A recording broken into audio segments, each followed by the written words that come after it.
Good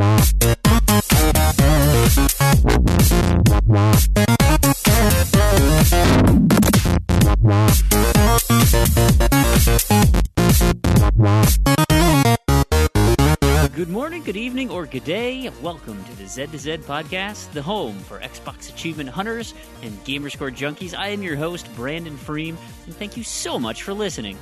At Z to Z, we love gaming and, in particular, grabbing achievements and gaining Gamerscore. We do news, reviews, and interviews. If it's about achievements, we'll unlock it. This week's show discusses the great start to the Ultimate Head-to-Head Challenge. Crandy takes a visit to the GDC, and there's a nice heaping of Xbox-related news. Plus, a wild rumor appears. Actually, multiple rumors. And I hope you like musicals, because the Zombie News Corner has one. One last thing, keep your eyes peeled for a Freemhole imposter out there, except only the original. You can find show notes for this show, as well as previous shows, on our website, z2z.com. This is episode 14. You can also contact us with questions or comments at Twitter. That's at Z2Z, or email us directly at contact@z2z.com. Today's show is brought to you by the achievement Leader of the Pack from the game Yaris. This was nominated the day of recording from Kaiba Chaos, which reminded me I needed to write one up, so thank you for making my life easier. This achievement is the most obnoxious and difficult that this game has to offer. Misery loves company, of course, and the number one recommendation is to partner up and commiserate together. You see, all of the achievements in this game are multiplayer enabled. So instead of trying to get good and win and not die, you just have to commit to the time.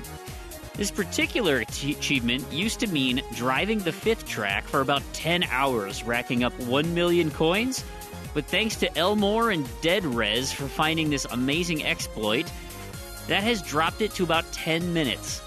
The trick, you go to track 8 with a partner and drive until the City Transformer boss shows up. Then, both players get stuck in the exact same spot. Now, granted, this could take you some time to do, but once you're locked in, press Y and activate your aura and just watch your coins skyrocket. Look up the walkthrough on TrueAchievements.com for details. There's videos and a great guide to complete the whole game. Special thanks to developer Backbone Entertainment and publisher Castaway Entertainment for that treat. And by the way, this game has been delisted, but there are ways to still get it. And if you've downloaded it in the past, you can just find it in your download history. So if you, our fantastic listeners, have a suggestion for an achievement sponsor, just let us know. You can contact through Facebook, Twitter, that's at Z2Z, ZEDTOZED, email, contact@Z2Z.com, True Achievements, private messages, friends feeds. Hell, you could even leave your suggestion in a podcast review. And while you're there, it'd be awesome if you rated us, gave us 5 stars, whatever you think this is worth. It helps us spread the word on the show. So, with that being said, let's get started with introductions of my co-hosts. We've got Crandy. How are you doing today, sir? I'm doing all right. You sound tired. I'm a little bit tired. I had a busy day today, but we'll get to that later. Well, that'll be fun to listen to. And we also have Terrigan. How are you doing? Not too bad. Thanks, Frame. Yourself? I'm doing fine. Thank you very much. That's so let's start with Crandy's mug. I hope it's filled with like espressos or coffee. No, it's not the case. It's not today. Today we have a very Canadian mug. It's got a lumberjack. Maple leaf. It's got the great outdoors. It's got some salmon. It's got big Canada. It's a pretty good mug. And it is filled with Twinings Earl Grey, which I believe is the original recipe, not that new one that sucks. You say Twinnings? Isn't there one N? It's Twinings. Is it Twinings? Okay, Twinings. Yeah, I think there's only one N in there. That's fair. Twinings. Twinings Earl Grey, original recipe, not the new one that sucks. I can see it. They changed my wife's Bigelow's lemon tea thing or whatever. They hate that. Why do they do that? I don't know. And she was just furious. Just make a new one. Oh, we're not going to carry it anymore. Just make a new one. Like, you have both. Travesty. Like, it doesn't take up much space. Like, that's the beauty of tea, is it's very small. Right, absolutely. So, Terrigan, what about you? Anything new in your life? Well, I got some new games. Oh, yeah? Surprisingly. Well, I had, a little while ago, I lent a copy of my Memories Off, the Chinese version, which is the super rare copy of Memories Off, to a friend, Sasha Morning, actually, who we had on the show a little while ago. And he was a bit lax in getting it back to me quickly, so he felt bad about that, and he ended up actually buying me a bunch of games and sending them back with Memories Off. So That's awesome. Yeah, so which was great because they were a bunch off my the big Balrog bean dive thing I'm working on. They were a bunch off that. So so I got some really great games. I got the Barbie and Her Sister's Puppy Rescue. Oh, nice. Yep, I thought that was it's a good quality one, that one. Mm-hmm. Just Dance Disney Party 2 on Xbox 360. That's another classic. NBA Baller Beats. That's that's a classic too. Yeah, everyone should play that. Did it come with the basketball? No, I didn't. Didn't want to fork out for the shipping for that. So I'll have to get a basketball. Improvise. For that. Yeah. Well, any basketball works, fortunately. So. Yeah, or probably anything that makes a noise or something. The Voice. I got The Voice because that pads out my music collection. I still need to get my hands on The Voice. Actually, Best Buy's got a good price, so I might grab it. Yeah. And last one was Falling Skies, the game, which I have no idea what it's about. Yeah, I don't know either. Little Orbit does that one too, just like Barbie, and I've seen it for like less than $5 many times, and I've just been I have no idea what that is. Yeah, I've got a feeling it's going to be, I could be completely off base, but I've got a feeling it's going to be something like, there was that Battleship the movie, and there was the game based on that. Right. It's probably going to be something like that. And to be honest, I actually played through Battleship the movie, and it wasn't that bad, but certainly wasn't, it's just a great game. The concept that's bizarre. Yeah. So that's what's new in my world. Also, the regional compatibility project has gotten a bit of press too. Well, not press, but a bit of interest as well. But I'll go into that in a little bit. Freem, I believe you've got some news. Yeah, so I've got a cryptic little note here. So you guys don't know what I'm about to say. I briefly mentioned it in the intro of the show. Oh my God! Really? What? Oh, sorry, too early. You need to be on the lookout for an imposter because my identity was stolen. Whoa! Yeah, I went to file my taxes, and it kicked back and said somebody's already filed a tax return using your Social Security number. And so now I'm in the rigmarole with the IRS I've and heard it's Social a Security blast. And all the big three credit union, all this stuff. So they have officially taken my identity and my money, which is a bummer. And so, I'm going through calling all the banks, calling all the credit cards, doing all the fun stuff that to try and reclaim what it is. Now, again, it was, I've been told it's this big data breach that happened back in 2015 where they took a bunch of stuff from the IRS. So they got addresses and social security numbers. Then you have to deal with it, of course. Yep.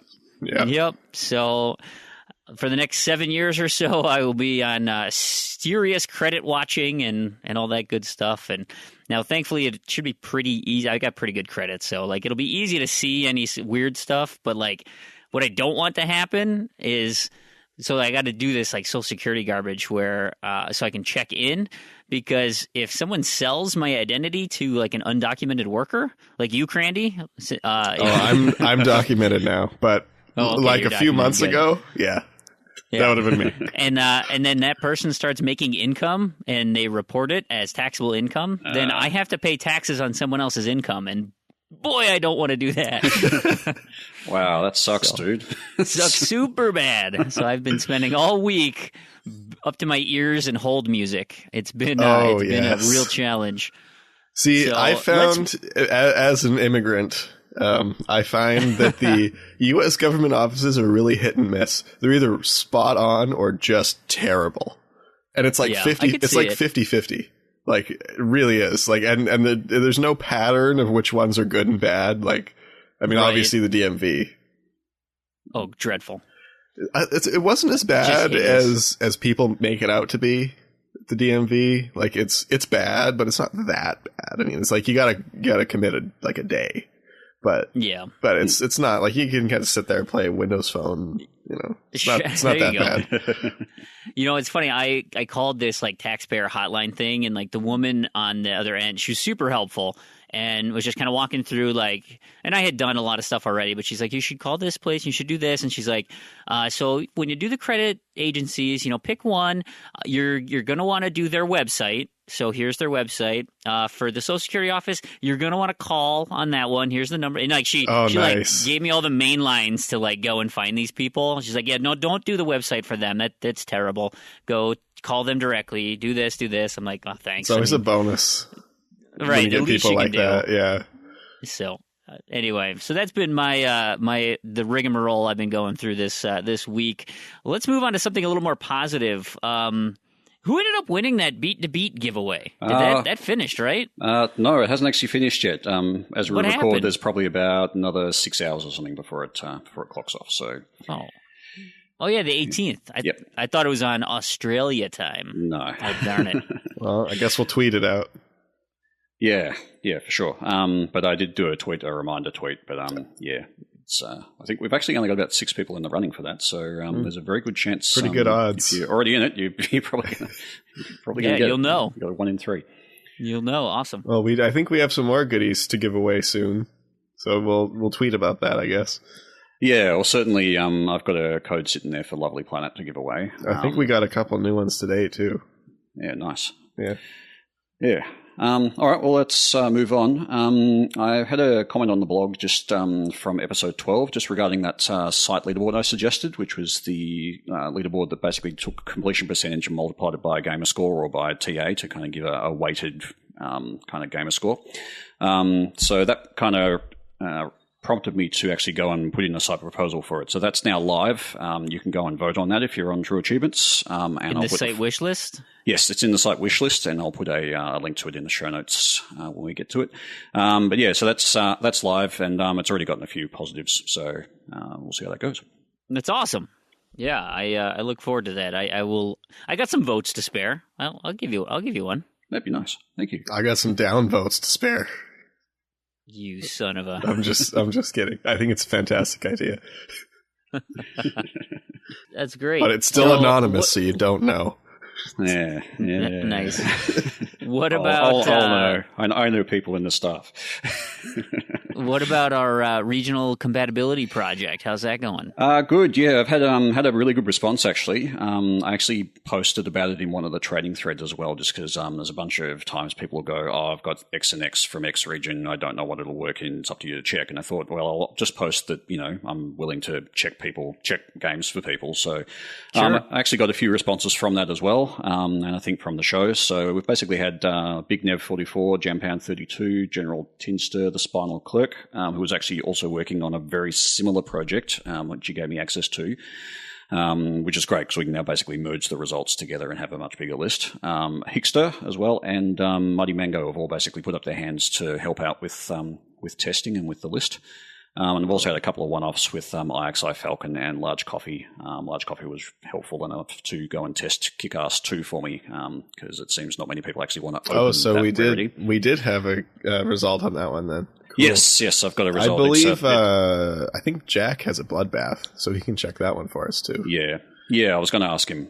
Actually, I've got Bloodbath, but it's... Oh yeah, that's right, you do. Yeah, but I haven't had a need to open it yet. But yeah, Kick-Ass 2, it's completely PAL, so yeah, you need a PAL box.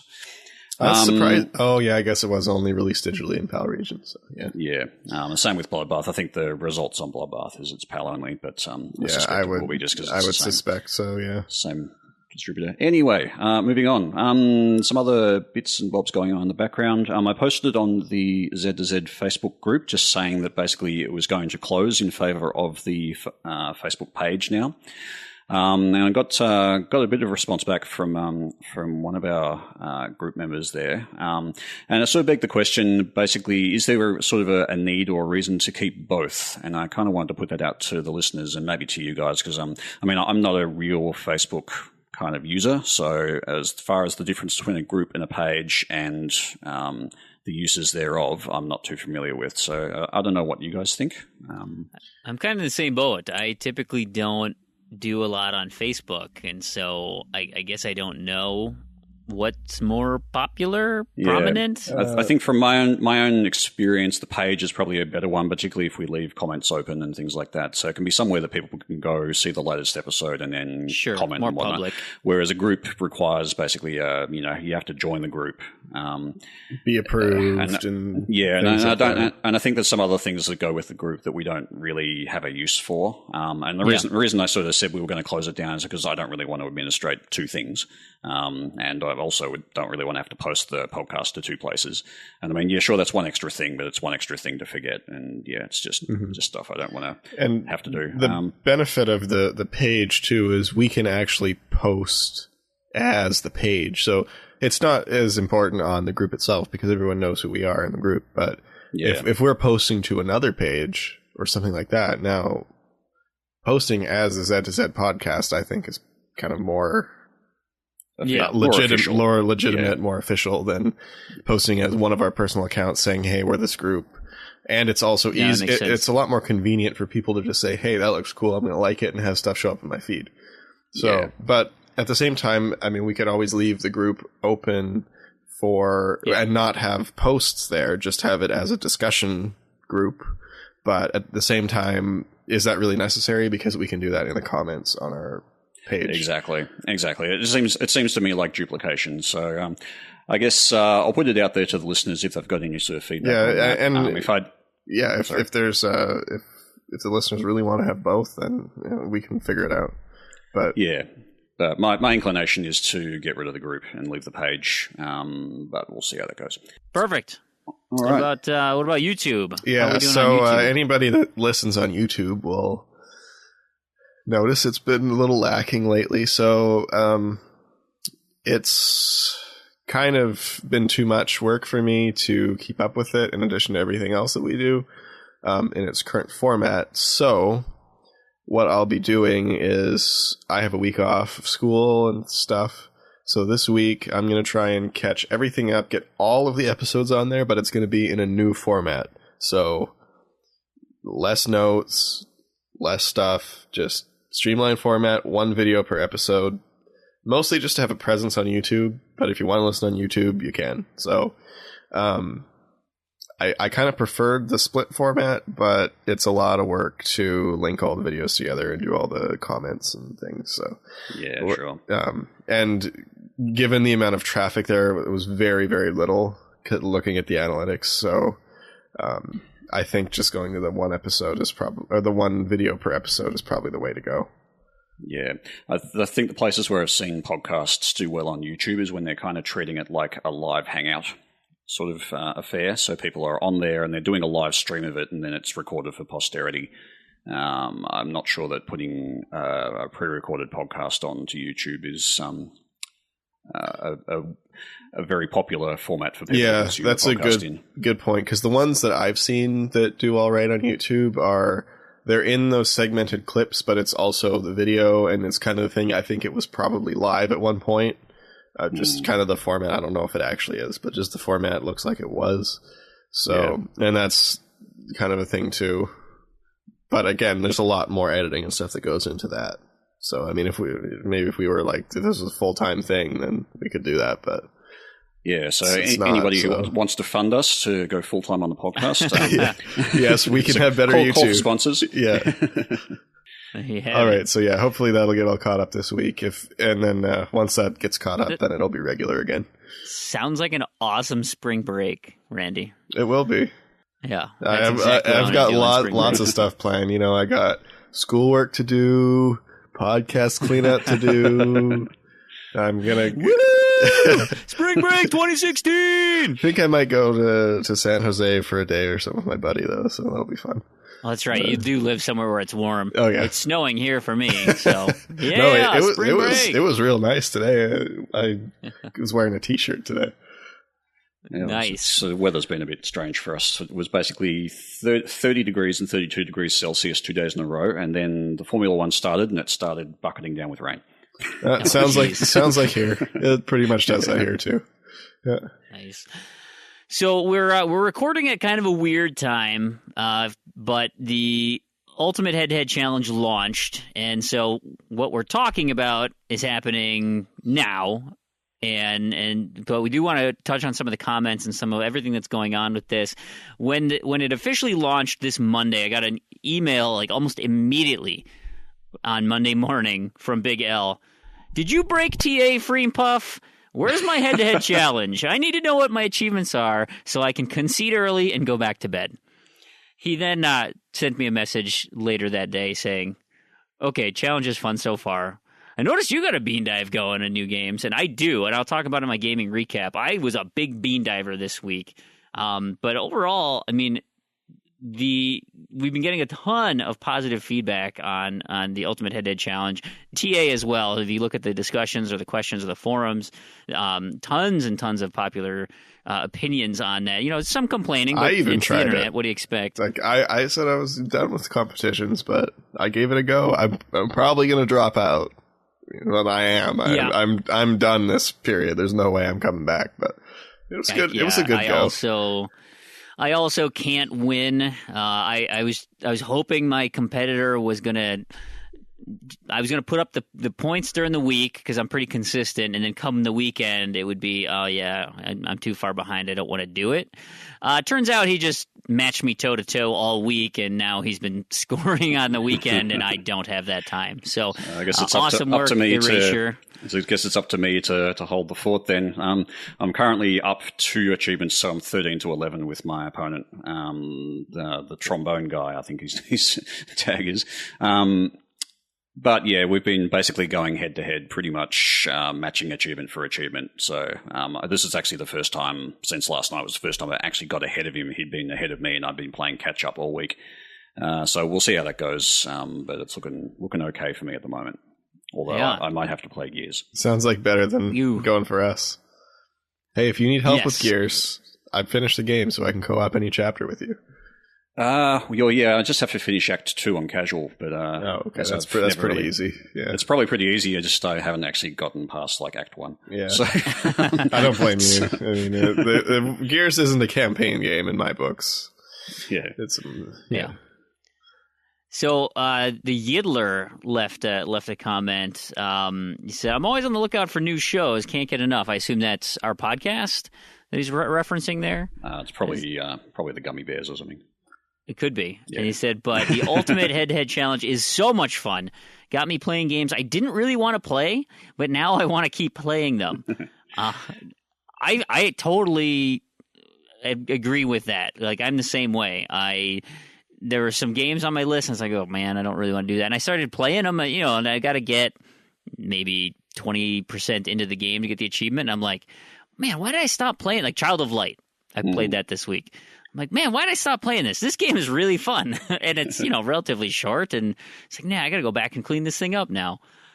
Yeah, well, the way it's worked out has been really, really well done, I think. I mean, I know this is not true of some competitors, but for my matchup, I found that most of the achievements were not too far away. Like, not all, but just there were story progression ones, or ones that it seems like the equation that was made to get those achievements kind of looked at our relative progress based on the achievements that we'd already won in the game, and sort of looked at the next few along. And it's kind of worked out well, because it basically is ones where I haven't really felt like I've had to complete an entire campaign or something like that when I've only begun. I've basically just had to work a bit further into the game. So that's been really good, and I think that's shared across a lot of people. Although there are the outliers, of course, who get the whole I need to start and complete the entire 200-hour game I've got here. But I got one of those really actually. I got the beat. Which actually means getting the full 1,000 gamer score in full base 1,000 gamer score in Phantasy Star Online. We got the last achievement. It's for beating the final boss, and every achievement in that game is story related. So, needless to say, neither of us have earned that achievement. Yeah, that's still empty. That said, I do have the Splosion Man achievement for finishing the game on co-op, and that's just not going to happen. But I mean that's one of 20. So the other 20 are at first glance, mine actually looked pretty daunting. But then once I started working on it, I was like, oh, this isn't bad. This is like first mission, second mission, like no big deal. It was good as well. Yeah, or I'd actually dig into the achievement and realize it wasn't as far away as I thought it was. So it was good. Yeah, absolutely. I got a comment on my friend feed from, let's take more of a question from Spanking Spronkle. He says, a lot of people are going ham straight out of the gate. And if you don't know what ham is, look it up on Urban Dictionary. It's got a little profanity in it. So anyway, do you think hitting 15 or 20 achievements every week is pretty much going to be mandatory moving forward? Or is that going to be even too low, getting 15? Do you need to get 16, 17, 18, 20? I mean, a lot of people, I think as of recording, there's been 12 people already closed out their 20. And a lot of those have been really great matchups. It's like 20 to 19, 20 to 17, 20 to, there's a couple blowouts, but a lot of the 20 winners had some real competition with them. And so that's likely why they went so hard early, is because they saw their competitor doing the same thing, and it's like we just gotta buckle down and get this taken care of. I don't know what your guys' impressions are. I mean, when I sat down and looked at my list, and I had a pretty easy list, a lot of games with gold. That's pretty popular. I mean, everybody has got those, and so I kind of laid out a plan. All right, this is my 360 night. I'm going to try to get 3 of the achievements in 2 hours here. I'm going to work on this one, a little bit more of a grind. It'll probably take me an hour and a half, right? And I had this roadmap to how I was going to do it, and I ended up getting 11 achievements during the week, and that's working 2 hours a night, 2 to 3 hours a night, which I think is pretty reasonable. A lot of people obviously have more time, but I expected it to be back-ended, where the weekend to be there's still a lot of 0-0s out there, and I feel like maybe a lot of those people forgot, but the others are saying, well, maybe I can get my gaming in on Saturday, and I'll really buckle down. Cram for the test at the end. Right. But I wonder if that might happen. I also wonder if a lot of those 0 people were waiting for the weekend, and then they realized their opponent's already gotten 10 ups, and so they'll probably just give up. I guess it will sort of depend. But yeah, I've found it's been kind of a mixed bag. There's a bunch of people on my feed are saying that their opponents have only they haven't done anything during the week, or they're 0s or only 1s, whereas they're up 6 or 7. But yeah, there's also quite a lot of really close matchups, it's kind of great to see. And I guess we'll weed out a lot of the people who aren't really in it to win it, who just wanted to sort of join up because they did. We'll weed gotta get that badge first week. Yeah, the TA badge. You got to get gold on your TA events badge. Yeah. Right. So we'll weed a lot of those people out, and then it's going to be more competitive from now on, I would say, after the first week's done. But yeah, whether you need to actually hit your 15, 20 every week, I don't think it'll happen in the second week or third week, but it's probably going to start happening once the numbers start dwindling and you get the more competitive people. It's going to depend too, because if you're looking at a lot of games that are 1.1, 1.5 ratio on those achievements, I sat down, knocked out 4 of them in an hour, or an hour and a half. There were some really easy achievements on mine. I mean, maybe this isn't true for everyone, but I think that's going to be a mixed bag, though. On mine, a lot of mine were sub 1.5. Yet I'm looking at one of them going, that's actually going to mean 4 or 5 hours worth of progress through a game. The thing is, it's GTA 5, and it's a very popular game. Everybody will have played the campaign. It's a campaign achievement. But I'm not going to get to that in a very quick amount of time, even though it has such a low ratio. So I guess that just points to the issue that ratio is only a rough indicator of difficulty and time required. And the other thing too is conclusive. Is you look at people like me, where I removed every game from my collection to avoid this becoming a bean dive, because I had 20,000 locked achievements. So I went through and removed everything in my collection, and I put just enough games in to hit my 2,000. So for me, if I continued, which will not happen, I'm going to start running out of those low ratio achievements. So that would be interesting in my matchups, where I'm going to start hitting things that are 2, 3, 4, 5 ratio. But your opponent will have those as well. Exactly. So you're looking at maybe we can get 2, 3 of these in the whole period. Yeah. So it'd be interesting really to see on the matchups. Yeah, and it'll be interesting later on, particularly with the people who spend a lot of time gaming and tend to knock out a lot of the easier achievements. Once they get later into the competition, particularly if they've got relatively high completion rates, those matchups are going to be tough.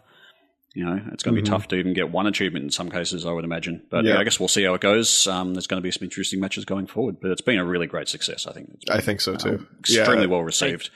Totally agree. The Yiddler even mentioned it. He says, did you guys think that the Ultimate Head-to-Head Challenge would take off the way it did? He says, when I'm at work, all I'm thinking about is planning how to get my next list. And I just mentioned it too. Like, I spend most of my time at work thinking about, okay, well, can I realistically do Child of Light tonight and D4? Ooh, maybe get one episode done and then, like that kind of stuff. Like, I am just embroiled in thinking about this contest. I must admit, I am guilty of looking at my list on TA and checking out the solutions for achievements as well, while at work. See, I don't do that at school. Not in class. I might do it in the library, but not in class. I will say I don't think I thought it would be as popular as it was. Like I clearly thought it was a good idea because I proposed it, but just the way that it came together and how Rich and Jack were able to put this together on TA, it's beyond what I could have imagined they've put together, and it's just fantastic, the execution so far. And they've been very quick with like any bugs or making corrections and staying on top of it. I mean, this thing has run so smoothly for a first time contest. Maybe a hiccup here and there, but I am shocked with how well it's working. For sure. And the number of people too. I mean, there's a huge number of people that joined. Yeah. What was the final figure? Something like 1,800 and something? It was close to 2,000. Oh, was there more? Because the number I announced was 1,756, and in theory, registration should have ended. I don't know if they threw other people in, but still, I mean, upwards of 2,000 people. Yeah, that's pretty close to 2,000. Pretty darn good. Especially on the first run. Yeah, absolutely. And we had talked about this kind of already, but HP the Nighty asks, how well do you think you'll do in this? And we like we said, we kind of talked about it. I'm beaten. I'm out. Erasure XL NL, he has bested me. So congratulations. And I should note, you will find out shortly why I'm out this week. It's very exciting. Right. All right. Let's move on to Facial commented on the blog about the UHH as well. Just saying it was great to be reacquainted with games of long ago. So he basically equated it to his own challenge, the Great Random To-Do List, which was there basically to deciding what to play out of his backlog. And I've heard a lot of comments that are similar to that, actually, that the competition is not – a lot of people are interested in the competition not just because it's a competition, but because it's basically okay, what game from your backlog are you going to play today kind of deal. So, yeah, I thought that was interesting. He goes on to talk a little bit more about the random to-do list and the difficulty, with 100 achievements and sort of 30 to 50 plus games that you kind of don't know what you're going to play next. But with the 20 from the UHH, it kind of gives you a nice focused kind of group, and it's not too many that you get overwhelmed with it, which I found with my own random to-do list of 100. It was a bit much. You couldn't sort of easily decide what you're going to go for next, and some of them are just daunting. I don't know.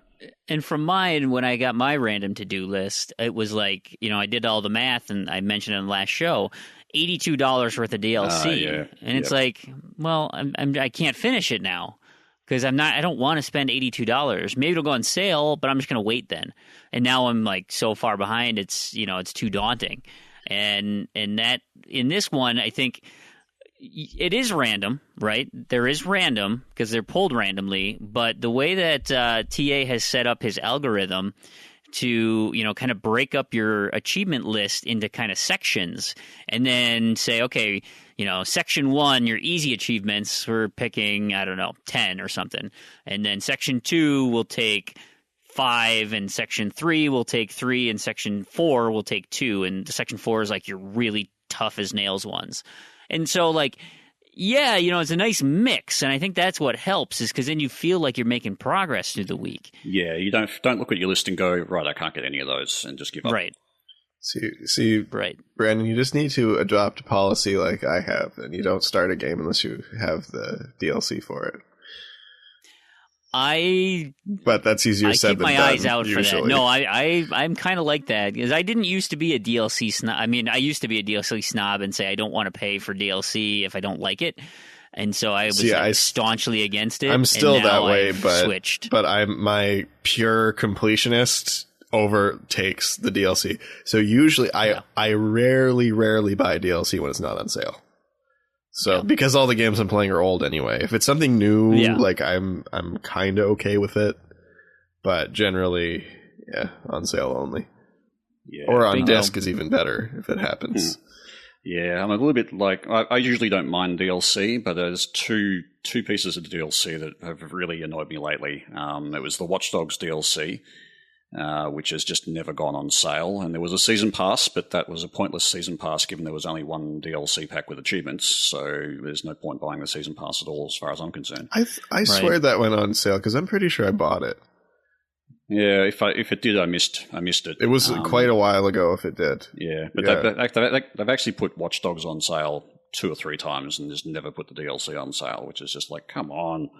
That seems to happen a lot, though. There are a lot of games that are like that. It's been happening a lot lately. Yeah. Yeah. And the other one is Destiny and The Taken King. And it's to buy The Taken King, just the DLC in Australia is upwards of, like, I think it was actually on special and it was $55 Australian. And I'm thinking, I've already bought the game. I bought the season pass. And might as well just buy it all on disc again. In fact, I bought the digital copy, so I got basically the digital version of the 360 version. So I've got the digital copy, which I spent, a good $100 on. I spent, a bunch of cash on the DLC and the season pass, and to have to fork out $55 on special just feels like, no. So I guess I'll be waiting a while on that particular DLC if I ever get back into Destiny. But right. Some of the pricing, particularly in Australia, some of the pricing tends to be pretty brash. Yeah, it's pretty bad. Lego Batman 3, for example, is just ridiculous. But I could go on. Yeah. Yeah. Well, before we move into kind of what we've been playing, one final thing, and this is kind of a recurring comment I've seen on the forums, and I'm hard-pressed to not think it's a good idea. A lot of people want to keep doing this. Like, they don't want, they like the idea of an elimination tournament, right? There's finality, it's a goal. But in reality, not a lot of people can participate after week 1. I mean, by nature, you are cutting out half of the population at least. So that's 800 people that are no longer going to participate. And a lot of these people are saying, like, take the guy who got eliminated 20-19. He probably wants to keep playing, and so there's been suggestion about double elimination. I doubt we'll implement that now, but what about making this kind of a regular thing? Well, I mean, you could start a new one up pretty quickly right after it ends. I mean, there's no reason that it has to only be once a year. Because, I mean, it's not going to take that many weeks, is it? No, I think it's 8 or 9 weeks. Yeah. But, and certainly, we could start another one. But it's something that just occurred to me is why not just start a new one every week? Right. And just have separate elimination brackets. And it's basically you drop out on one, you go and join the next one that starts the next week after. I mean, you might only get half the people, but that's still more than enough given the population. Or have like a side bracket that goes while the official one finishes and then it is official again. Well, I'm thinking like a ladder. I mean, like you do in Hearthstone or whatever, where you get points for wins. Yeah, I did suggest. I put some notes into the card there, but I did actually suggest something like that, which I'll get to in a second. I'm kind of against the idea of a second bracket, and I'll tell you why. Is that when you're in the regular elimination bracket, there is a kind of onus to try and work as hard as you can to stay in. Once you're in the sort of eliminated bracket, then there's no kind of you don't have that urgency, I think. And I think a lot of what's really good about this competition is the urgency in it, that you're working for something. If you're not actively, like if it doesn't really matter if you lose, then you won't put as much effort into it. And so I don't think it'll work as well. I don't think people would play as much. No, I agree. Yeah, for so sure. That's why I'm sort of against the idea of a kind of a losers bracket. But then at the same time, if you're doing a new bracket every week, you're gonna lose the whole competition. Well, yeah, I guess there's that too. So what I'd thought of though was basically you have a sort of a period, say like 3 months or 13 weeks or whatever. So declare that as a season, and you can have a system where people can essentially opt in or opt out of playing a head to head for that week. And you create keep a leaderboard, so of basically wins, losses, total TA earned, and total achievements earned. And at the end of the 3 months, you go and say, okay, whoever's at the top of that leaderboard is the winner. Wipe the leaderboard clean, start again. And so it just basically it keeps it kind of semi-casual. So if people drop out, they're not going to be completely out, and they can knock back in again if they want to. You could also have things where if people don't score any achievements, they get automatically opted out, so they're not sitting there just taking up slots and wasting people's time. But I sort of thought that might be a way to go, just as a kind of a not as brutal as the elimination contest, and something that people can kind of get into when they want to. I mean that's kind of like Killer Instinct, like once you hit the highest ranked tier of killer, it goes into a separate mode where when you face another killer, it becomes, instead of a one-on-one, like a one win match, it's a best of 3, and then you accumulate points, and then every month the leaderboard resets. So you don't lose killer status, you just go back to 0 points, and then the top 32 people get a star at the end of the month whenever it resets. So I fought a guy the other day that had 6 stars, so he was in the top 32 6 times.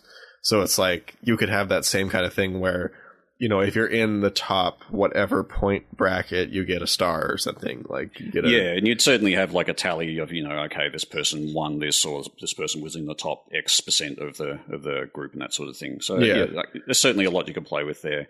But I just thought having shorter seasons and having it as an ongoing thing would kind of work to be competitive, so people will keep playing, as well as being ongoing, so people are not sort of playing 1 week and losing and having to wait till the next season. Yeah, I do like that idea. Absolutely. Right, you keep a big tournament, and I suggest doing one like in August or September, right after you do your July bean dive. Yeah, the post bean dive recovery tournament. Yep. But yeah, have like serious ones, prizes. That's the big deal. But but it's also brutal. It's got eliminations, and exactly. You have to work really hard. And then on the flip side, you have your more casual, ladder based or just a points based system, and you get to keep participating week in and week out. And hey, you know what? Here's the thing: if there's not a lot of participation, you just shut it down. Yeah. So, and if it was popular enough, you could actually use some of those leaderboards to kind of give people rankings, like overall, and then you could use that to seed the elimination contest. So if you didn't want as many people in the elimination contest, although it's probably not really, I don't think that's the way you'd want to go, but if you wanted to kind of cut the pool of the people who actually could enter the elimination contest, the big prize-giving one, then you could rank them based on their performance in the ongoing leagues or the sort of seasons, I suppose. But, I mean, that's further down the track. You can sort of play with that kind of stuff later. Yeah. Probably getting a bit too complicated for the moment. We'll kind of continue to push TA for it because I think it's a great idea. Push might be the wrong word, but keep suggesting it. And, I know he's reading the forums and, we'll see what other people's ideas are. So hopefully something gets picked up. But yeah. In that regard, let's move into kind of what we've been playing this week then toward that goal. I did some work just prior to the contest being started on Sunday. So Sunday for me, in Rayman Legends, I actually beat my friend's scores 30 times. So, so Crandy, thanhanks for mentioning. Oh, so I don't need to post a slow dummy for you then anymore.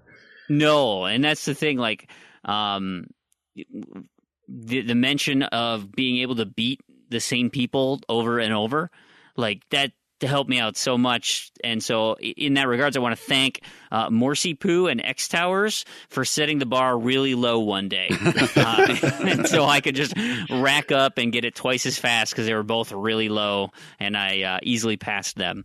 So that was super helpful. But like what Big L said is, as far as my bean dive went, I ended up bean diving 7 games this ultimate head-to-head contest. So Numa, Thief, Chariot, Dear God, Styx, Battle Station Pacific and D4. Never played them. Got it. I added some achievements to it, but pretty much, just touch those. And it's like, of that list, I'm thinking, I'm interested in Styx. Dear God, it is just that. Oh, dear God, I don't really want to keep playing that. But then the ones that I revisited, the games that I went back to, had a little bit more progress in and had to do again. I forgot how much fun Titanfall is. Oh my gosh, I just loved playing that. I jumped in about 3-4 campaign games, and it was just fantastic.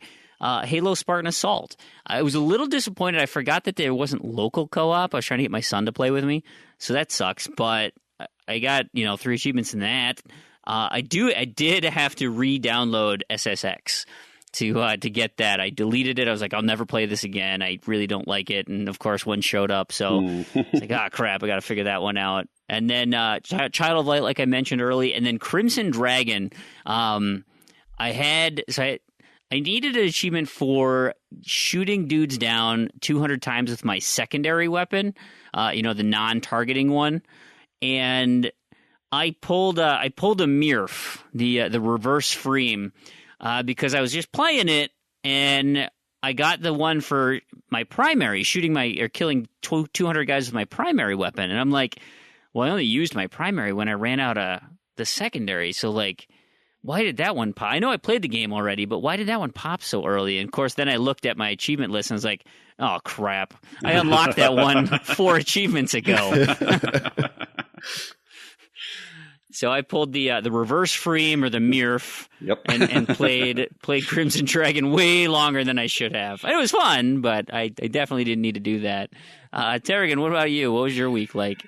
Well, it was actually be 2 weeks because I wasn't on the show last week. I'll start with Oxenfree, which I did for the boot camp last week, of course. That's quite a fun little game. If you're into story-driven adventure, sort of point-and-click style stories, I would highly recommend Oxenfree once it goes on sale, of course, because it is a little bit on the expensive side. I actually saw the special edition of Oxenfree for sale at GDC today with the cooler and the other stuff in there without the game. Like, I don't think it comes with the game. It's just like the extra stuff. It was a weird one, but they were kind of cool. Yeah, but the game is really cool. I certainly recommend it. I think I'm fascinated by the idea that you can, like, in that game, you have conversations and like you can just leave the conversation, and they're like, "Oh, I guess you don't want to talk to me." Like, it's like a really dynamic conversation mechanic that just sounds so interesting and like never done before. Yeah, it was funny on my very first playthrough of that I kind of had a look at the achievement list just to get a feel for what I sort of should or shouldn't do. And one of the achievements was basically for going through the entire game just not talking to anyone. Which is actually not strictly true, because there are bits where you automatically talk or you have to engage in certain ways. But you can choose the certain types of conversation by pressing the X, Y, or B button. And basically, to get that achievement, you just never press those buttons. The only button you press through the entire game is A to get that particular achievement. And so I went through my first playthrough doing that. So it's kind of weird having some of the conversations where, like, there's one point where you pick up a phone and you give them the options to, like, say hello or whatever, and you just don't say anything. and so the person says, like, is there anyone there? That's awesome. Yeah, and so you get a few sort of awkward pauses like, okay, you're not going to talk to me then, fine. Yeah, but it's a good little game. The voice acting is really good. I really like the music in it as well. And the theme of the story as well is quite sort of interesting. It's got a few sort of time loop kind of things going on and a bit of a supernatural theme. So yeah, highly recommended. I also worked on, just mainly for the points, because I was doing this just as I was editing the podcast, because it's something that doesn't require a lot of attention, is The Walking Dead. So I just went through and finished off everything in Season 1 on the Xbox One for The Walking Dead, the Telltale game. I haven't done the 400... is it 100 days later or 400 days or whatever it is? 400. 400. I haven't done that yet, but got everything else done. And I realized at the end of that week, for the GTASC, there was a bonus week for the individuals, and that was for getting 2016 gamer score on the nose. So I needed a little bit to fill that up. So I basically went into Monopoly Plus on the 360, which I was surprised I hadn't actually completed yet, and burned off a few achievements in that to get myself close, and then got a 1-pointer in Summer Athletics to get my 2016 for the week. Then started off the next week with just a single achievement out of zeros, which was worth a cool 800 odd TA, which was nice. And and just before the head-to-head started, I sort of wanted to play something a bit different. I was getting a bit bored with what I was sort of playing, and started up Tachyon Project, which is essentially a twin-stick shooter kind of game. Didn't get very far in that, but it seems okay. It's got a fairly low TA, so it looks like it's a fairly easy one to complete, which is kind of part of the reason I started it up as well. But it turns out I didn't really need that for the points, because the head-to-head contest actually ended up getting me a lot. And of course, I won't go through every single game, because there's a lot of games there's 20 different games that come up on my list, like most people. Right. But the notables would have been Xbox Fitness. I actually did something in Xbox Fitness for once I actually turned on the Kinect and did something, I should say, and stood on a leg for about a minute. Whoa! It's hard work. Yeah. Did you bring a towel? Yeah. had to have a long shower after that one. Right. Rare Replay. I went through. That's kind of notable because there's a high value, high TA achievement in that for viewing some of the featurettes, and I was actually surprisingly close to that one. But I did go through and complete all of the Killer Instinct Gold achievements in that, and I think I ended up with a cool 1,200 plus TA just from doing those 6 odd achievements plus a couple of others. So that basically meant my G-Task this week has been very easy. So that was kind of a bonus. Also, Secret of Monkey Island has actually gotten a lot of feedback on my feed, and in general, because people are either A, very surprised I haven't finished this game already, or B, just quote some of the quips and the sword fight insults at me on my feed, which is kind of quite funny. Yeah, I guess that's probably about it, really. It's been basically all UHH all the time since Monday, because I've had to really fight to kind of keep up with my opponent. Yeah. So, Crandy, you've got some news. Yeah. Well. Yeah. Did you do anything good this week? Kinda. So I did my UHH stuff. Played Wolfenstein. Played Bad Company 2. Played Midnight Club. Some Aegis Wing, Saints Row 4, Saints Row 3 German, Transformers, Revenge of the Fallen, Bloodstone, and played a little bit of Killer Instinct, just kind of in between stuff. I started up Perfect Dark, and needed to finish that one. Just before you go on, there was actually a question about Killer Instinct. Yeah, I saw that, about Shadow Jago. Yeah. So Shadow Jago is kind of weird. So he was released originally as a reskin of Jago at the end of season 1 with the day 1 Xbox Live Gold card. So anybody who had redeemed that card, I think it was at the end of season 1, it might have been throughout season 1, got Shadow Jago, and he was just a clone of Jago. So basically just a skin, but he was actually a separate fighter. And that was the only way to get him. Then a couple months ago, I don't remember, recently, he was re-released, and he was actually a new fighter. So he had his own moveset, his own mechanics, similar to the hidden boss Shadow Jago. So Shadow Jago was a hidden boss in the story mode of season 1. The boss version has a couple extra moves, but the now playable version is similar, and he was available for I think 2 or 3 weeks for $10. So you had to buy him in a bundle, and he came with 1,500 KI gold and Shadow Jago character. And if you had Shadow Jago previously from the card, you got him for free. And then he was delisted.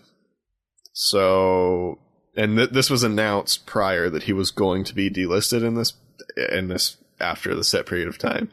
And do I think he's going to come back? Probably.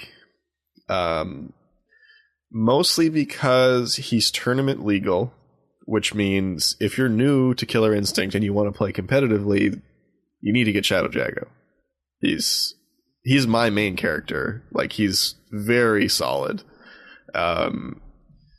Second, like, it seems like they kind of do the Shadow Jago at the end of every season, so it's probably going to happen at the end of season 3, I would guess. There's going to be some other Shadow Jago promotion. Yeah, it's just when you're saying it's tournament legal, are you saying that it's actually quite a powerful character in that sense? And so a lot of people who are playing, like not professionally, but in competition, will be using that character? Yes. So that would suggest that you kind of need that character. Yeah, you would need to have him. Like, the beautiful thing with Killer Instinct is no character is like the top tier character. The game is amazingly balanced. Like, if you could realistically play any character in a tournament effectively, if you're good enough. Some characters are easier to pick up than others, but if you master a character, you can play it in a tournament. You can play that character in a tournament. But at the same time, if you don't have Shadow Jago, you can't practice against Shadow Jago. So that's a good point. You can play in ranked matches online. You can play in player matches online against somebody that has them, but you can't play in practice mode. You can't do the things that you would be practicing against Shadow Jago, basically. And yes, he is a pretty powerful character. I wouldn't say he's really common to run into online, but the people that play him know how to play him, and he's good. I'm wondering if we got that big sale coming up next week. Maybe that's getting close to the end of season 2. Maybe that's the opportunity to bring. Well, he was already available in season 2 and then delisted. So I don't think we're going to see him until season 3, unless he only got delisted fairly recently. Yeah, it was like a couple months. Yeah, something ago. But the other thing is Killer Instinct is releasing on PC at the end of this month. There you go. So that would mean PC has never had an opportunity to get Shadow Jago. So my guess is if it follows the pattern of a lot of other cross-play games, like Pinball FX, and I believe Quantum Break has already confirmed, it's going to share an achievement list. I think it's extremely likely that Killer Instinct is not going to have a Windows 10 stack. It'll be, you have it on Xbox 360, you can open it on Windows 10, and everything's there. You mean Xbox One? You said Xbox 360. Xbox One. You can play it on Windows 10. All your characters are there. All your stats are there. I think it's just going to be you play it on either platform. It doesn't matter. So that would mean that if you only play on Windows 10, you've never had an opportunity to buy Shadow Jago. So I think it's very unlikely that he is gone permanently. I think he'll come back at some point. Now, I don't think he'll worth picking up when he does. Yeah, and I don't think when he does come back, he's going to stay there. Because the whole thing with Shadow Jago is he's kind of exclusive. Like, that's kind of the fun of Shadow Jago, a little bit.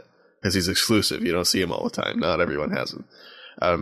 The other thing, too, is if you really wanted Shadow Jago, you could probably reach out to Iron Galaxy and beg them to get a code. Because they give out codes at tournaments. So, I suppose. Like, if you don't have Shadow Jago and you're playing in a tournament, they'll just give you a code for Shadow Jago. At least from what I've read, that seems to be what it is. So there's codes for him.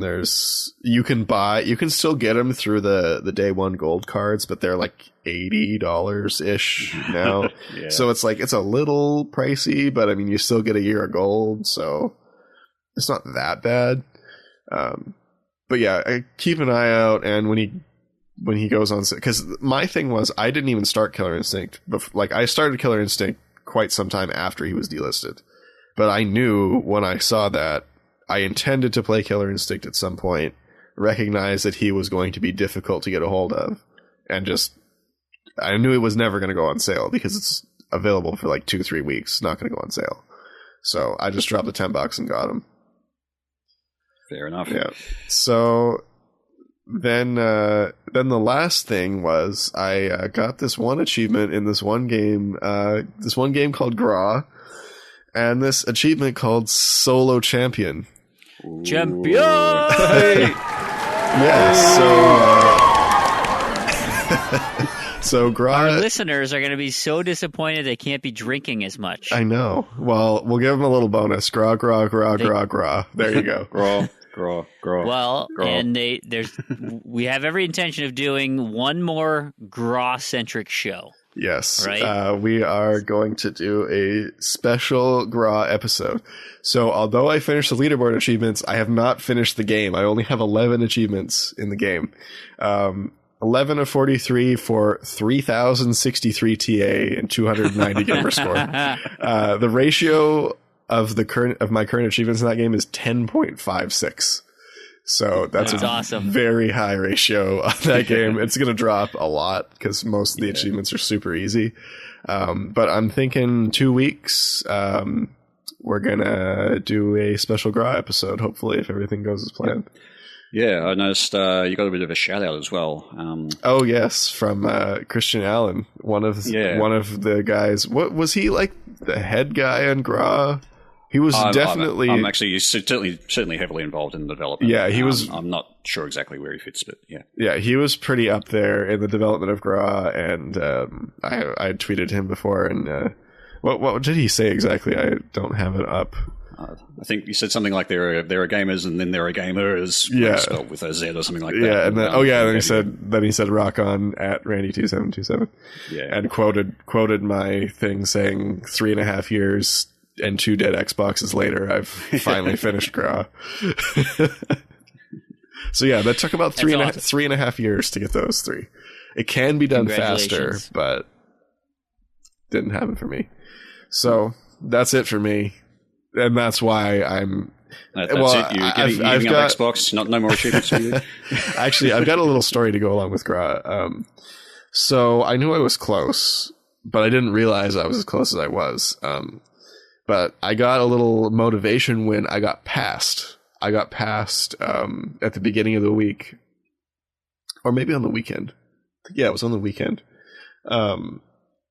And so then I went into panic mode because I'm like, okay, I got passed. That means this could take longer than it already is going to take.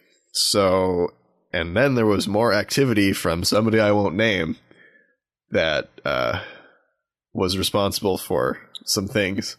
And that put me into like triple... The politics of leaderboards. Triple panic mode. See, I don't have to worry about that anymore because I'm done everything. Yeah. I might do Quake 4 German, but if I don't get to do that, I'm not going to lose sleep over it. But I could say it, but I'm not going to. But yeah, so that put me into like triple panic mode. So I'm like, okay, I need to be doing like 5 cycles a day. Because I need to pass this person that's just passed me and stay under the radar enough until I get to the top. Because once I get to the top, who cares? It's done. You can quadruple it. I'm done. So, yeah, it turns out I was only... I think it took me 3 days in like triple panic mode. So it was like 15 cycles off, which is not much. In the grand scheme of things, it's not much. Yeah, I mean, if you're just playing Gra for the first time, that's a lot. But yeah, overall, it's not.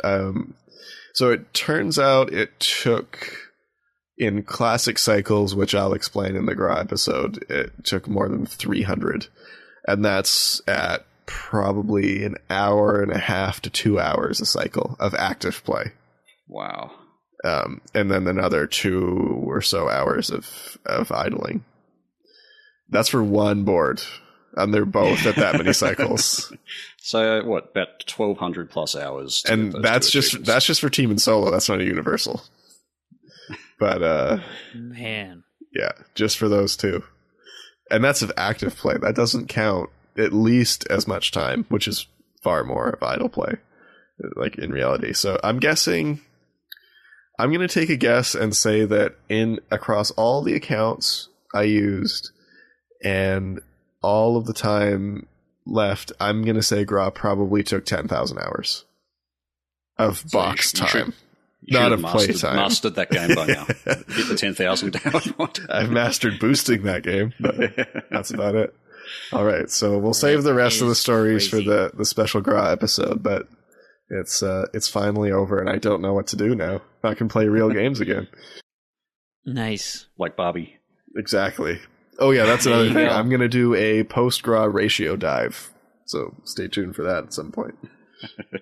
Awesome. Well, let's move into listener feedback. We got a ton of fantastic feedback this week. This should be a nice, hearty segment. I want to give a quick shout-out to all of our new followers and you retweeters out there. Thank you for spreading the word of the show. It really helps spread this community out and let more people hear the show. There's only going to be more and more people that get to listen. It is awesome. So thank you so much. So I want to start out with a couple shout-outs that we got. I got a private message from Handy Darkness. I'm not going to read what he said, but you know what you did. And so thank you again for your continued support of the show. We'll keep the message between us, but I wanted to thank you publicly because you've been a great supporter of this podcast. I've also got an Xbox Live message from Mark Nocturnal. Marcos Vega. He said, "Hey, greetings. I love your podcast. I'm on day 17 of Roblox, hoping not to pull a Fareem." So it's catching on. We got people who this is getting into the vernacular. Thank you, Roblox, for making me popular. We should contact Roblox and make them have an achievement for pull a Fareem. There you go. Two separate. Get a streak that's longer than 10 days but broken before 20 days. Yeah, so you've got to add that into your game, Cranny. I could do that. Yeah, that's awesome. All right. We got one of our new followers this week, Matt Quinn 89. He said, "Slowly catching up. Keep up the great work." And he sent a picture of, he was on episode 7, I think, as of today. So thank you, Matt. By the time you hear this, I guess that's going to be about a month out. I guess I don't know how fast you're moving through, but thanks again for listening. It's really great. And then and we got another thumbs up from Cannon Fodder 06 at AU War Eagle Michael Harney. You guys are doing a great job keeping the hard work, so thanks again for that. Super nice to hear. Okay, so questions. We got a few people here. We already got we touched on the question earlier from Lucky 32468. Yep. Lucky 32468 regarding Shadow Jago. So thanks for that question. We got another question on I got a private message from Keith 271179. Said, "First, hey, awesome work on the podcast. Just finished listening from the start since I heard about it on the TA podcast." And again, thanks to True Achievement and mentioning us on there. That's great. Really enjoying it and looking forward to the next episode. He did have an idea about the whole, we should have a conversation about the done unlocking issue that's arisen and how obnoxious that is. And just expound upon that. But he does say, finally, is it just me or does Tarragon sound like Hugh Jackman? I might sound like him, but yeah. Well, thanks. I think it's us Australians. We all sound alike. There you go. But I look nothing like him. Yeah. He does have a legitimate question. Says, "What is your best achievement streak?" Do you guys have long ones? I think mine's like 20 days. Like I've never cared about streaks. Yeah, when they first appeared on True Achievements, I did actually actively work on one for a while, and then I got stuck into Destiny at one point, and I think I was working on the raid achievements or something like that.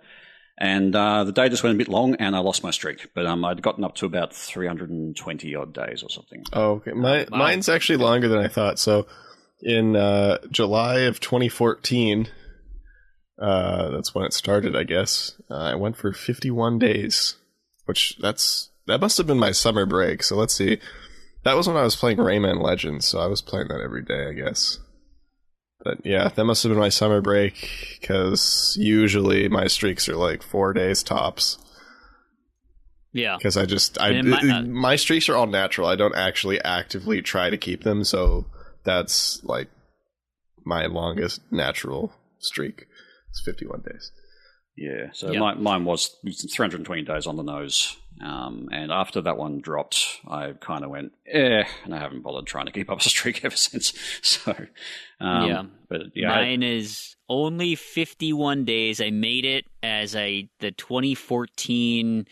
I made a 2014 goal of getting 2 30-day achievement streaks. Like I wanted a month worth of gaming, and I looked at my year and I was like, ooh, you know what? I got some stuff coming up that is going to absolutely break this streak.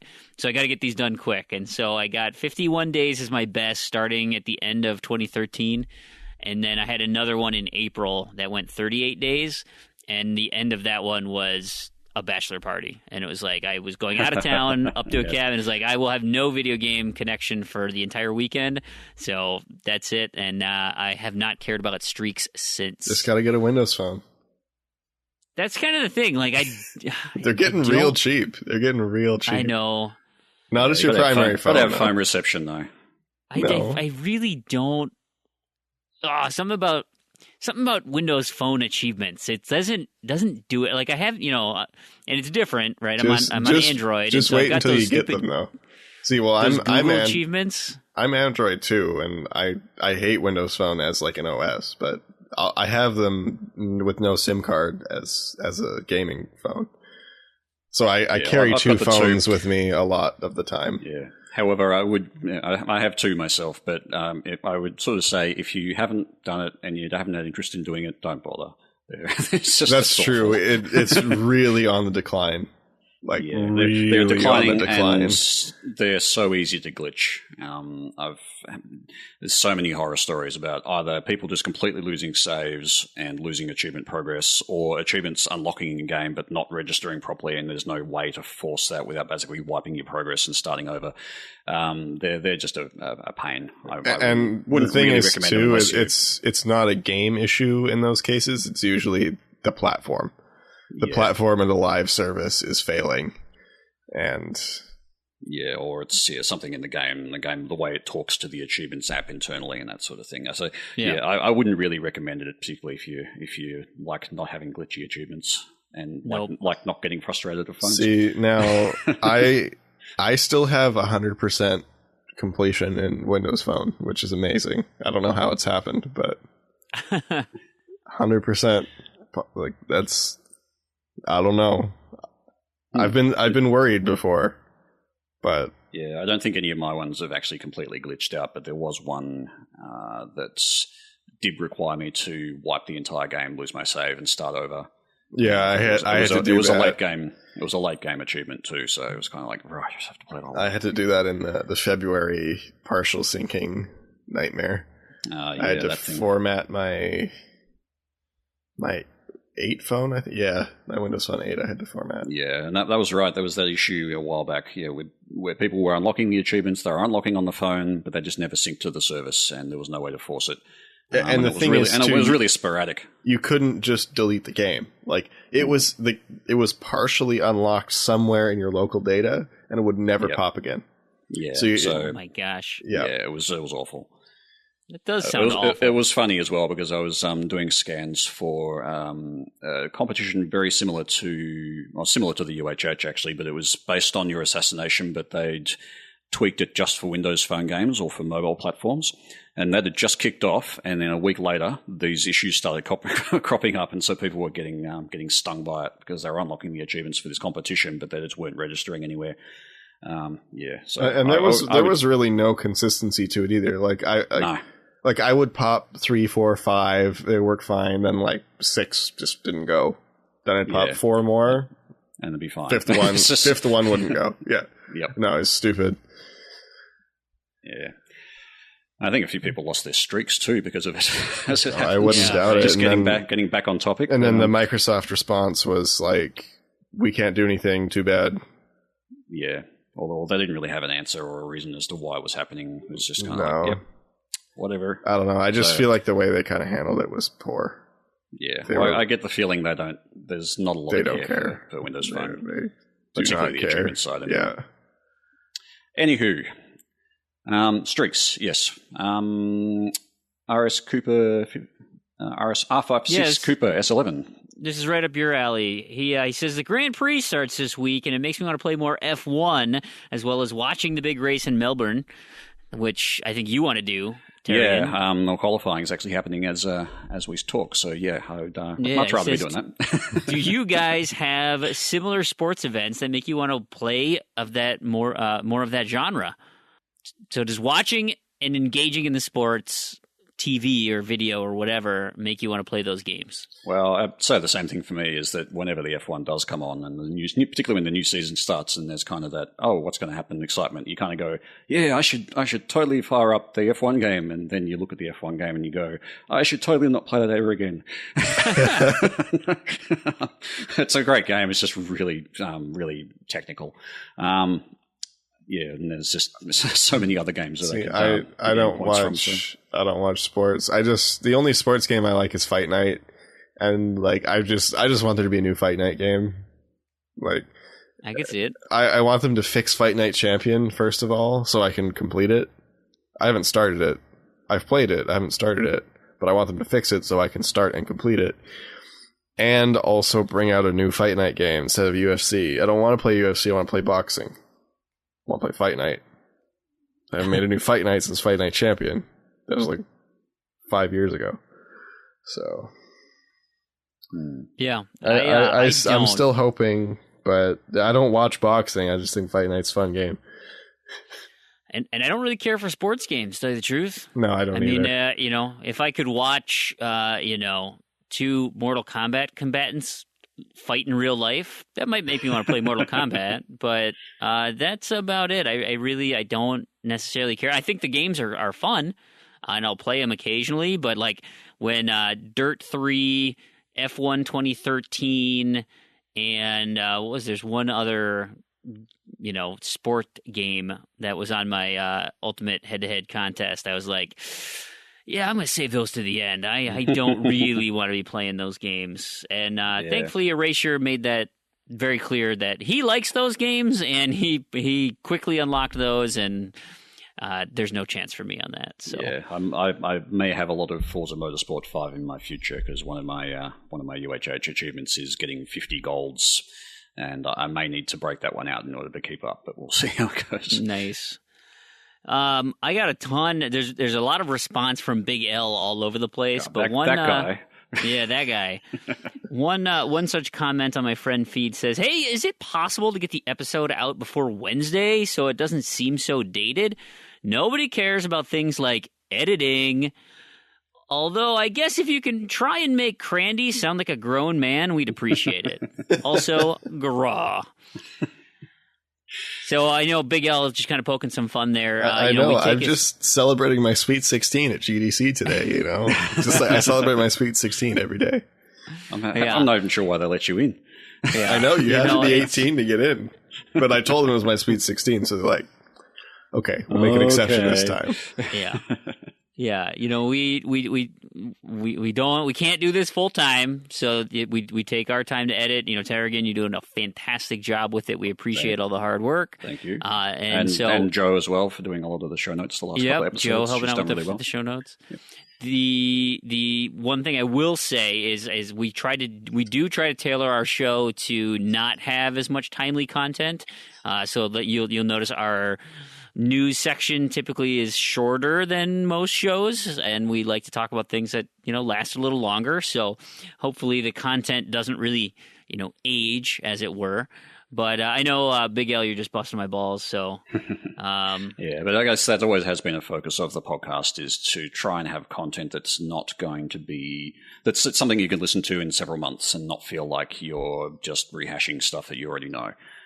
So that's always been the focus of the podcast, is to not be timely if we can possibly help it.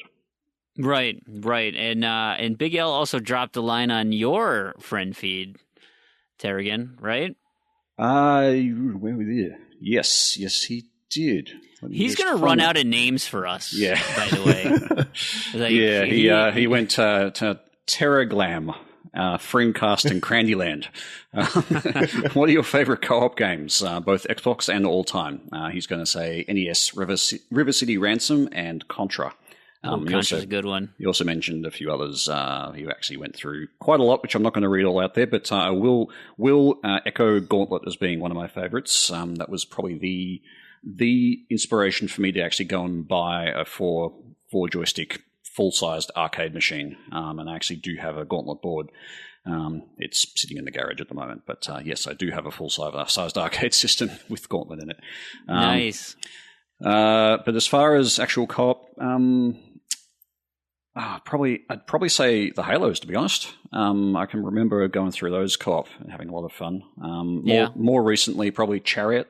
I spent a lot of time on the couch with my partner, getting frustrated at that game. But yeah, that was quite a lot of fun. I can't really think of any others off the top of my head because I'm mostly a solo gamer. But what about you guys? My old school, like, this is one of my favorite games of all time. Like, and it was Super Nintendo, and it does happen to be a co-op game. Legend of the Mystical Ninja.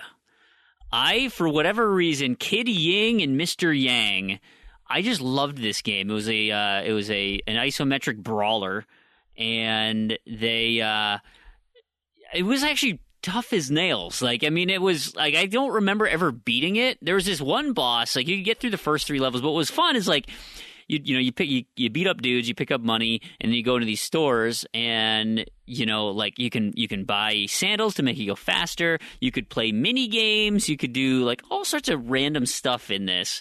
It was like the seed of like an open world type concept.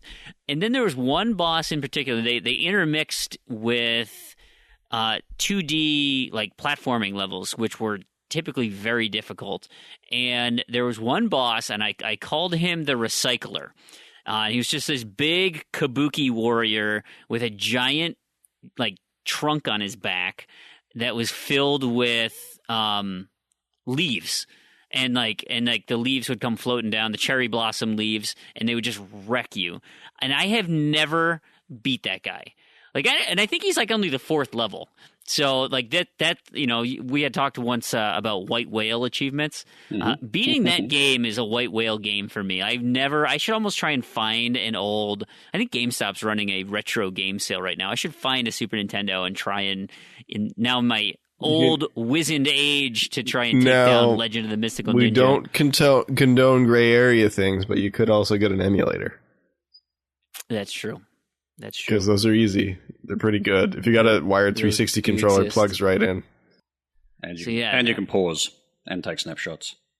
That's true. And you could save right before him and then load it and keep trying and then do a full run. And you can beat him. Because that's the thing that really gets you is, like, because you need to save up all your every time you get hit, you lose your sandals. And so, like, you could be Mach speed, but if you get 2 or 3 hits in a row, then you're back down to slow, and there's no shop. Volgar the Viking is like that. It's really annoying. Really annoying. Yeah. How not only do you, like, lose some health, you are at a significant disadvantage going forward when you get hit. It's stupid. I really hate that.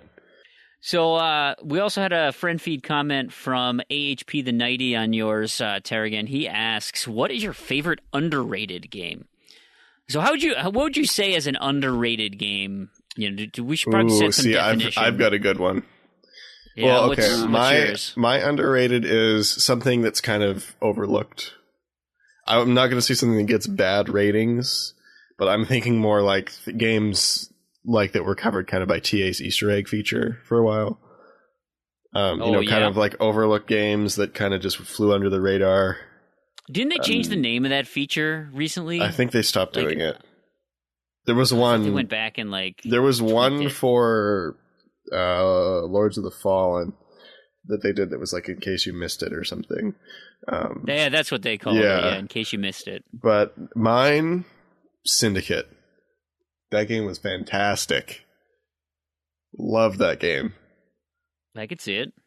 It's like the atmosphere is good. The gameplay is unreal. Like, so good. Love that game. I've run like a whole bunch of people through it just because I like to keep... Like, that's a game I'll go back to and keep playing. Because if somebody wants to go through the co-op, I'll just run through the whole thing. because I love to play it. So much fun. Well, I've got 3 I could think of. I'd have to say one it's generally rated well by the people who play it, but it's really did fly under the radar. Spec Ops: The Line. It has an amazing story, and it's not just like it starts off. If you just played the first level, you would think it's just a kind of squad-based third-person shooter, but it is. Once the story starts to develop, it becomes a lot more than that, and it really makes you question a few things, and the ending as well is quite surprising. So yeah, it's definitely a game that I would highly recommend people play, purely because it's the story in it is that good. That's one that's been high up on my grab it if I see a good copy list, but again, because it kind of flew under the radar, they don't show up in my price range too often. Another one would be Sleeping Dogs. It did get remade as a definitive edition, and it's probably a little bit more popular than most sort of the underrated games. But Sleeping Dogs kind of didn't make it as big as it possibly should have, given the style of game it is, and it's also got a very good story. I sort of prefer that to, say, the Grand Theft Autos that came out and, of course, sold bucket loads, but I sort of feel that Sleeping Dogs was kind of a better game in some ways. And in that sort of style as well. And I guess in that same vein as well, Bully, the original Bully by Rockstar. Oh yeah, that one for sure. That's not really regarded, but it was actually a great game, and I ended up I played it once, didn't really get into it, and then I came back to it and just played through and got the full completion, and then went and got the Japanese edition. So that one, it's a great game. Definitely, like when that released, it was a victim of timing.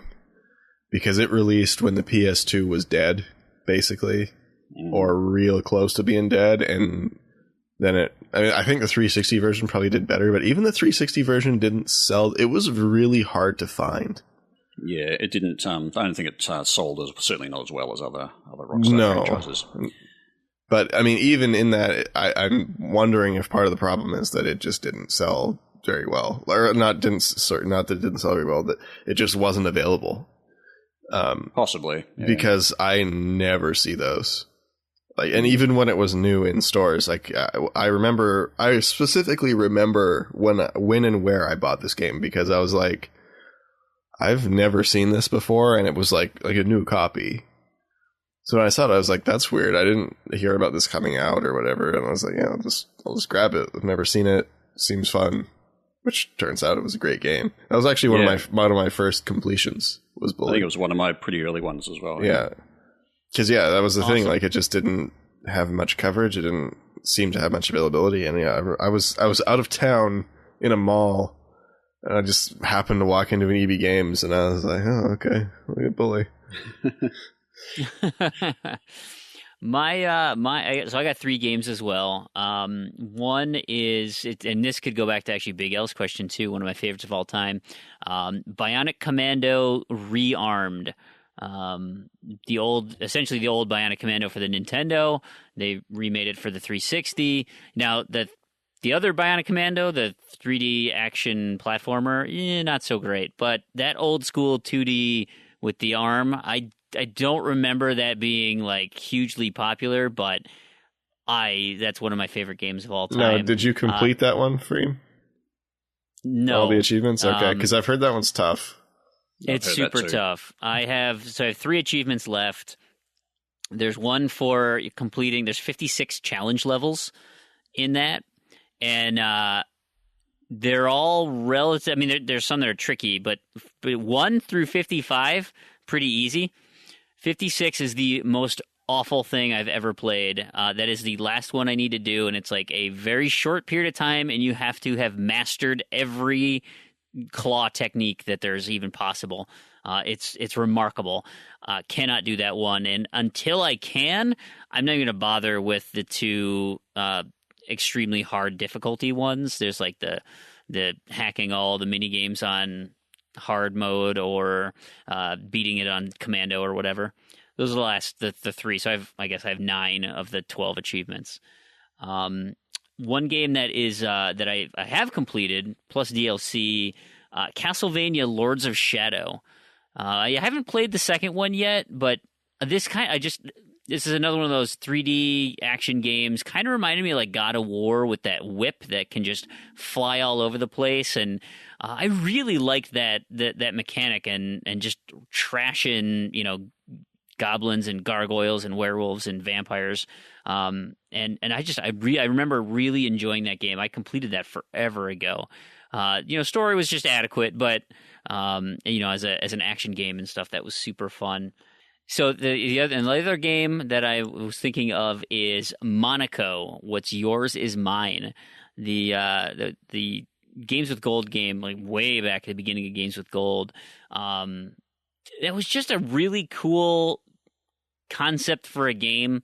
If you play it straight, it's got two different stories to it, and you play out one story, and then you flip it over, play the second story, and it's just a really kind of a cool story.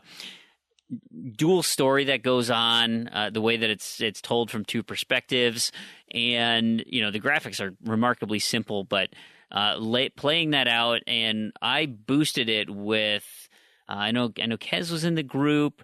Jareth Garros, I think, was part of that group. Anyway, we just had so much fun going a 4-player co-op on that, and combining that with just a cool story and cool mechanics was super fun. So I did like that. Got the completion on that one too. So that was a nice tough completion that felt very rewarding.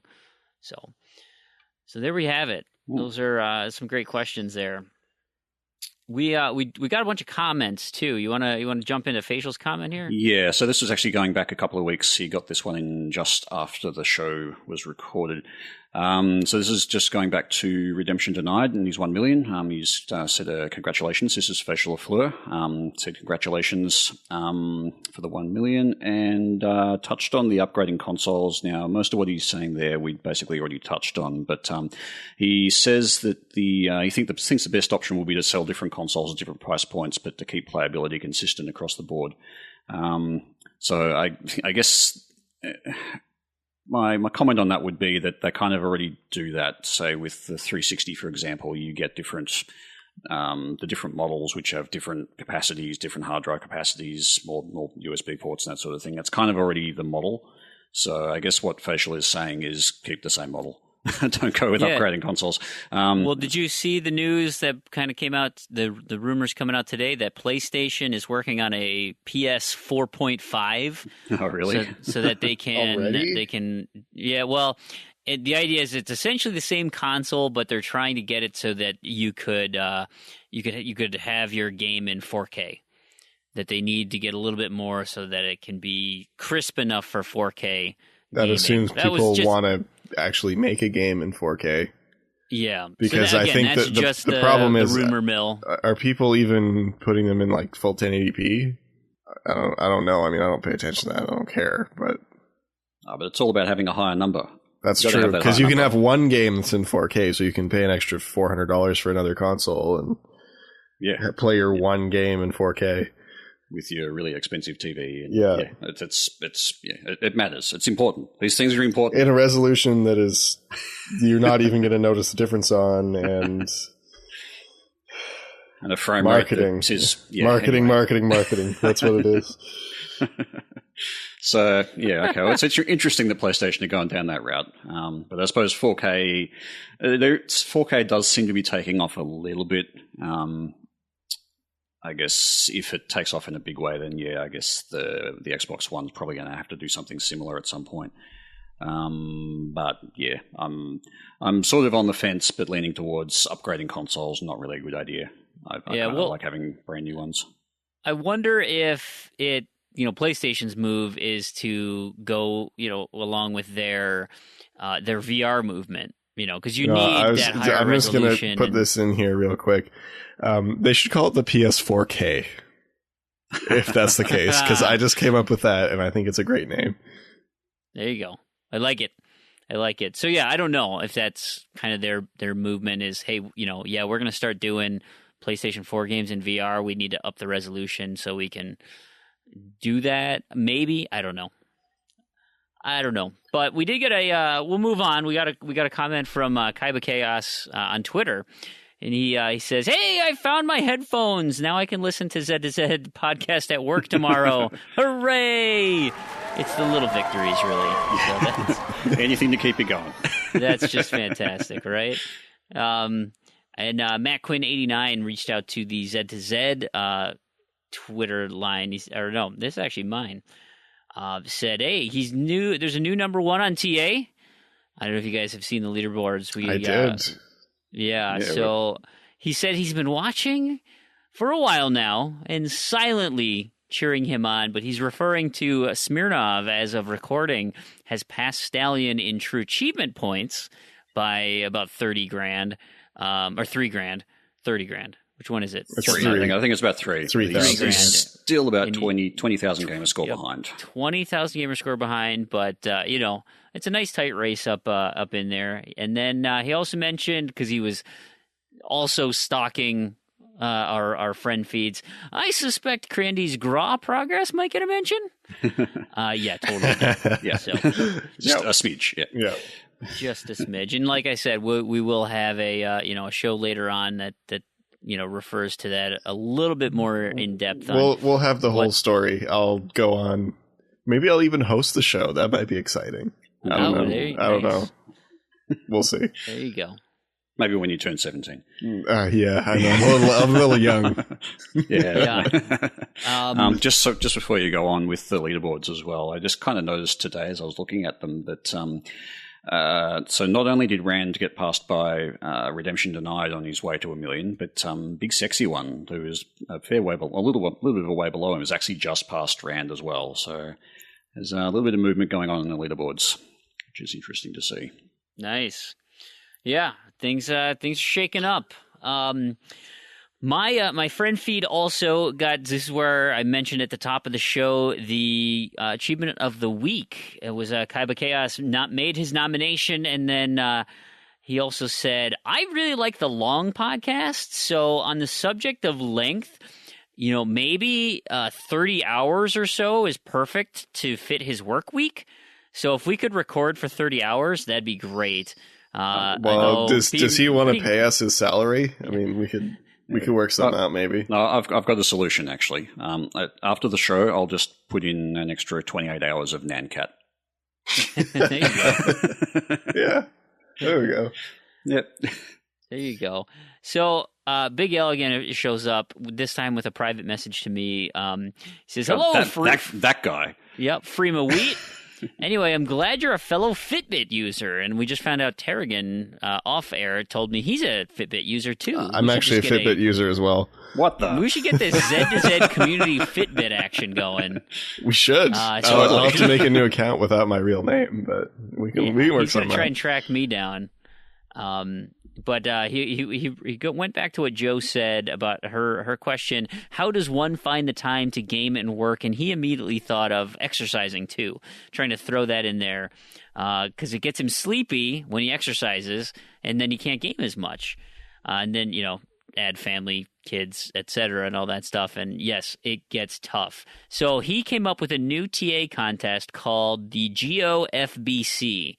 Go Outside Fitbit Challenge, which, might be, I think we could get our Z to Z group together. At least we can commiserate with how little movement we do. Yeah. We'll see. You know what we should what should happen is we should somehow get the Fitbit working with the Xbox Fitness app. Oh. And get some achievements going. Or we could smart. get Fitbit to make a game with achievements. Yeah.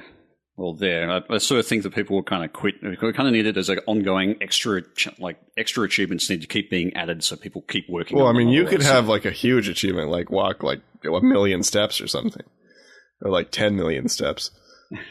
I'll just God, get a reciprocal sword to do that. I don't know how many I have, gotta- because I don't drive, so I walk a lot. So Oh, that'll help. yeah. I was going to say, I just got a badge for something. I forgot what it was. It was something like obscene, like the Monarch butterfly route. Like you just walked the distance the Monarch butterflies fly in their lifespan or I whatever. need to actually 2,500 miles or I've something. been kind of slacking on mine because I left it in my backpack. I usually keep it in my pants so I don't forget it because my thing is I forget it all the time. So I just have to. If we do that, I'm gonna have to remember to not forget it. Yep. the Monarch migration, 2,500 lifetime miles. That is the distance a Monarch migrates. So apparently I've done that. I forgot when I got my Fitbit. So that, I mean, obviously that's cumulative. Anyway, he also goes on to say he is going to defend Eragon as a co-op game that's really a PS2 port. It's not quite as awful as people say, according to Big L. He says, when you finally play it, you'll see that it has some good ideas. And I think that the part that everyone else that everyone really hates is the fact that you have to play it twice. You have to play every level twice. He says, the good news is that you can try and find that hidden egg on your own. So it's kind of a challenge. And then if you fail, you use a guide for the second time. He says, though, the biggest problem is that it's one of those co-op games, and only the first person gets the achievement. So gotta love that. Yeah, he says he and Matriarch had the fortune of going through the game twice, which means playing the same level 4 times. That sounds miserable. Yeah. I guess just responding to that whole looking for the egg on the first time through is like, why would you want to extend your time with this game? Personal challenge. No. It's. I mean, yeah, sure. Eragon's not that bad a game for what it is, I guess, but it's still not something that I would want to really extend my time with if I was going to. I can see it. I totally can see it. We should then. This, I think, deserves special recognition because Planting 42 Warren contacted the email address that I mentioned at the top of every show, contact@z2z.com. We got our first email through our website. So thank you so much, Planting. You cut the ribbon. We appreciate it. But he was talking about, he's noticed that kind of the odd gamer score issues is what he titled it. And a lot of it is when you unlock achievements and then the score doesn't update. Like it doesn't sync up for whatever reason. Personally, I've noticed this a lot with the backwards compatibility, and I don't think that's what he's referring to here. But like when they're doing that emulation, like I feel like you get kicked off so many times. Yeah, there's been a lot of complaints about that with the UHH as well. A lot of people have been playing on backwards compatibility, getting knocked offline and not realizing it, unlocking their achievement offline, and it doesn't count for the UHH. And that's been a recurring question in the forums. So yeah, it's certainly something to watch out for if you're doing that. Is to always make sure that just before you're about to unlock the achievement, just double check that you're actually signed in. Yeah, and we kind of already mentioned the Windows Phone challenges that. Yeah, that's a whole different issue again. Well. But yeah, similar kind of thing does happen with 360 from time to time, where it just doesn't sync for some reason, or it's in the servers it's in the Xbox the Xbox server system somewhere, but it hasn't synced the gamer score or done something. There's like an extra little process it hasn't quite got to. It generally clears up, but there is occasional problems like that.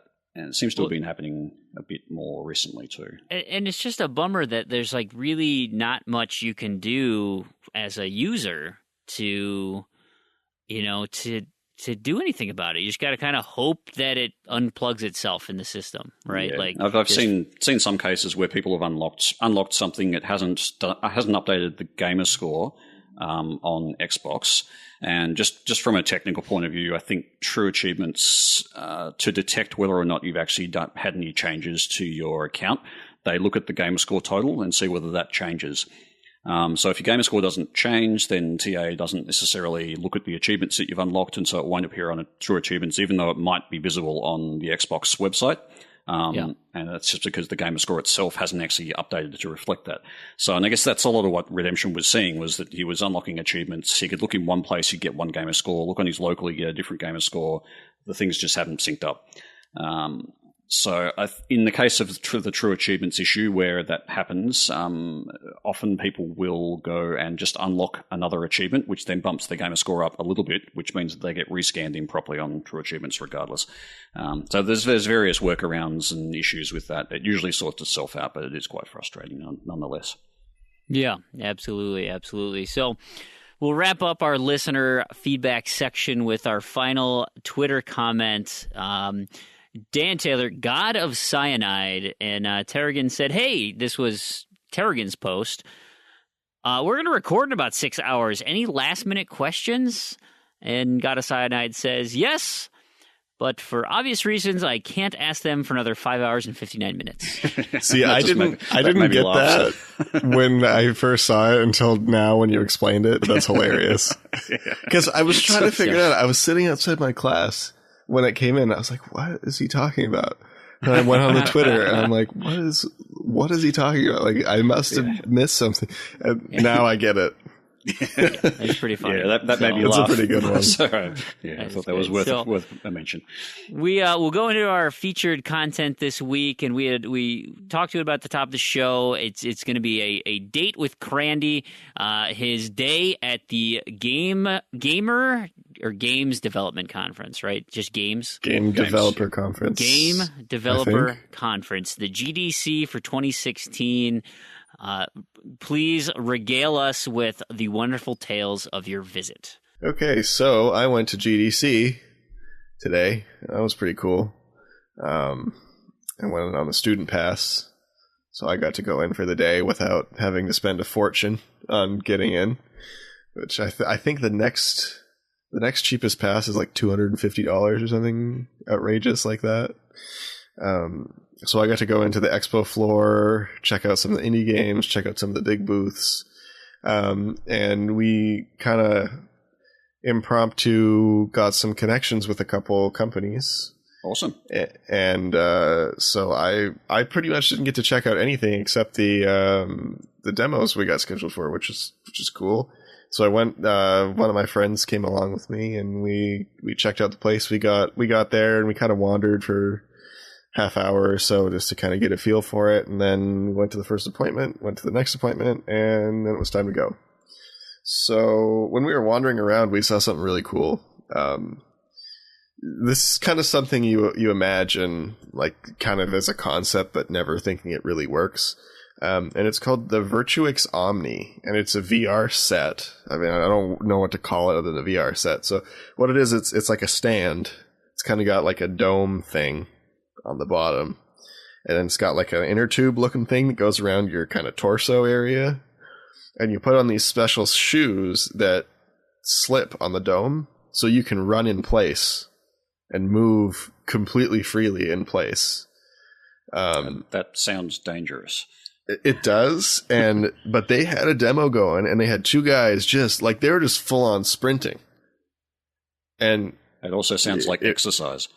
I know. It's kind of scary. See, these people looked like they were in very good shape. So I think they hired some athletes or something to come play these, because they're up there demoing all day. They just had a big stage. They just had these two people there playing this game against each other. But it was super cool, and I'm amazed that it works as well as it does. Because that's kind of one of those things, like you see like the kind of multi-directional treadmill. But this didn't have that. This was just, I don't think it did. We didn't get to go hands-on or anything or get up close, but it really kind of caught our attention when we were there. And at least it caught my attention.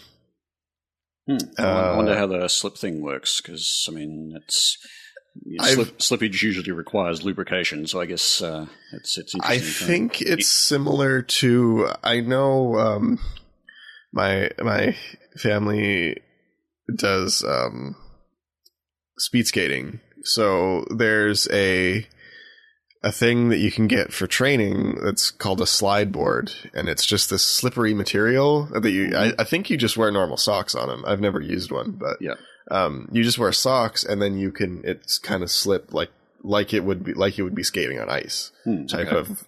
And there's no lubrication. It's just this material. It's kind of like Teflon or something. Yeah, and I suspect it's probably something similar to that in the technology. But now that's perfectly flat, where this is kind of at an angle, so it's interesting. And then I looked up the price point. When they were doing, I don't know if they're available for purchase just regularly, but they were doing a Kickstarter or something campaign, and the base model was about $250 US. That seems quite reasonable for that. And that's incredibly reasonable. So that one you had to build the top part yourself, but they gave you instructions. So, I mean, that seems kind of like you'd have to do that anyway. It's kind of something I'd expect. So it's like like an IKEA. Yeah, and then I guess they had assembled ones for more, and then there were some more fancy ones. I didn't really understand what they were all talking about, but so yeah, that's pretty cool. And I was expecting that to be, in the $1,000 to $2,000 kind of range, but I think that has a lot of potential to be something that people with a lot of space could have. I mean, it really requires less space than Kinect. It's not that big. I don't know, maybe not. Yeah, so I guess it's less space than some rigs for sure. From what it sounds like. Oh yeah, and not it's be something similar to like a racing seat or something. Yeah, maybe a little bit bigger, but so something for the True Achievements office then. Yeah, exactly. So after we were finished wandering, we went over to get a demo of 101 Ways to Die, which I believe releases on Xbox the day we're recording, so it'll already be out by the time. Might go check that out, actually, because I've been looking forward to that one. Yeah, it's pretty cool. I was impressed by it. So what it is you have these...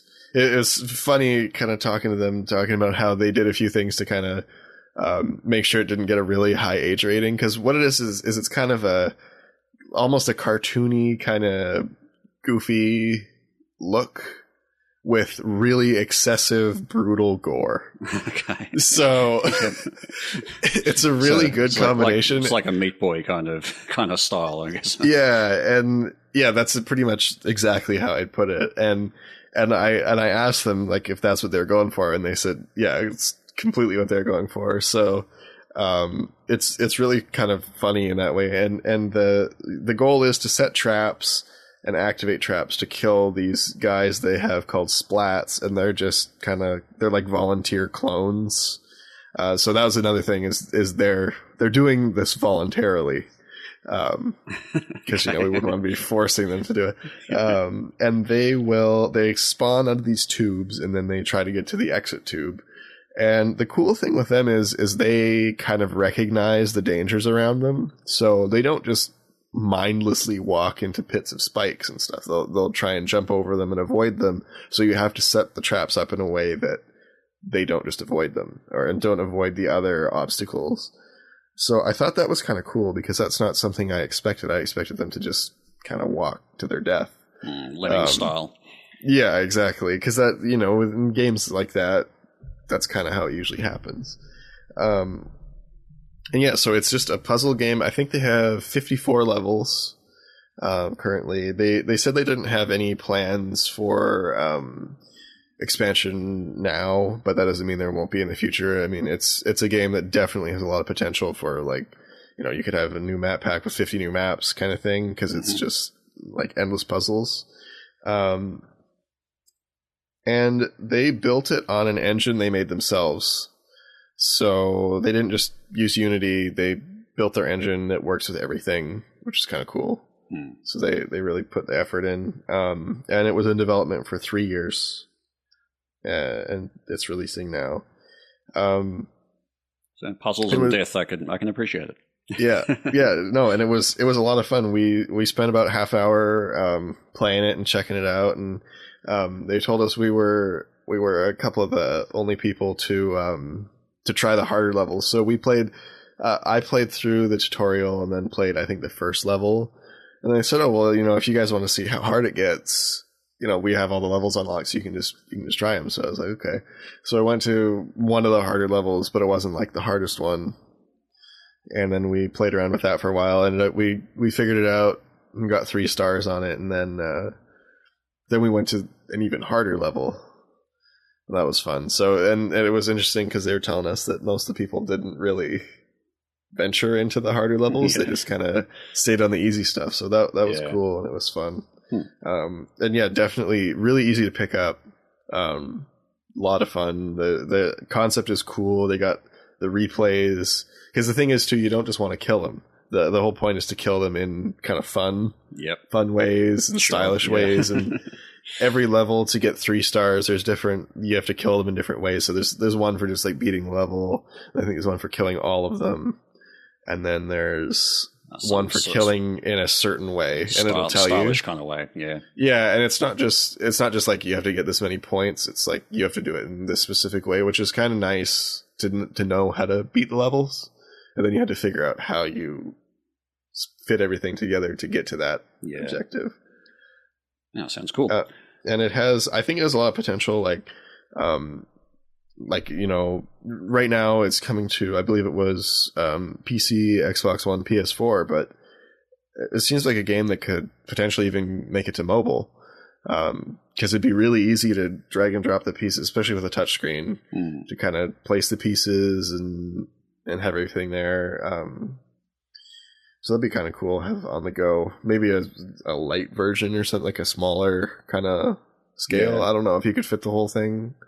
And the other thing that was cool is I got to talk with the people involved with the game about the achievement process.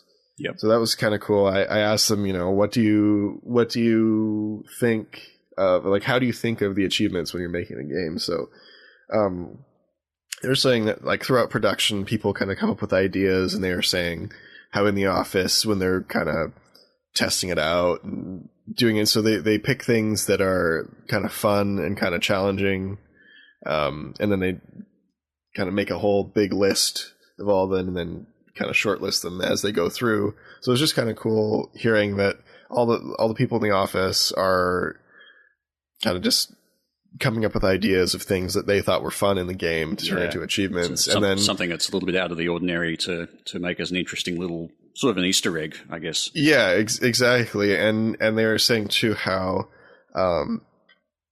they kind of pick things that are varying difficulty, so you always kind of have a trickle of achievements. It's not just you get a bunch here, you get a bunch here, you get a bunch here, and then there's the one really hard one at the end. It's kind of so you continuously get achievements as you progress. Yeah. Because, you know, it's fun. You know, you don't want to just have all of them at the beginning, all of them at the end, or, you know, you get one and the other 10 are impossible.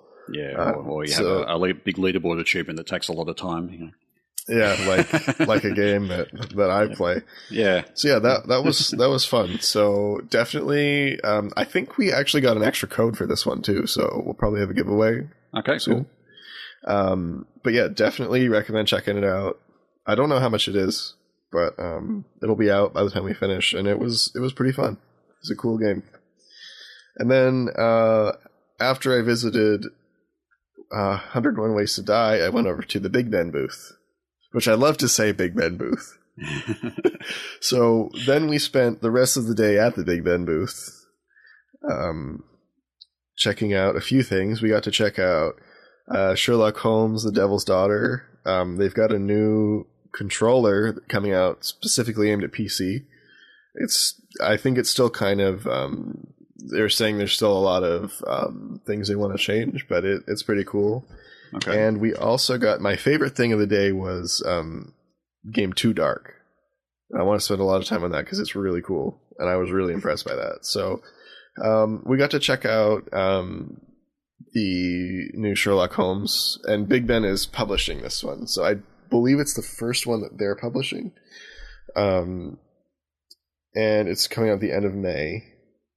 So I don't know. I think that they're saying this one specifically now use the Unreal 3 engine that makes it look better.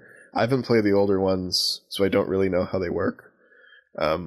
We didn't actually get to play this one. It was kind of a watch. I mean, it was kind of playing.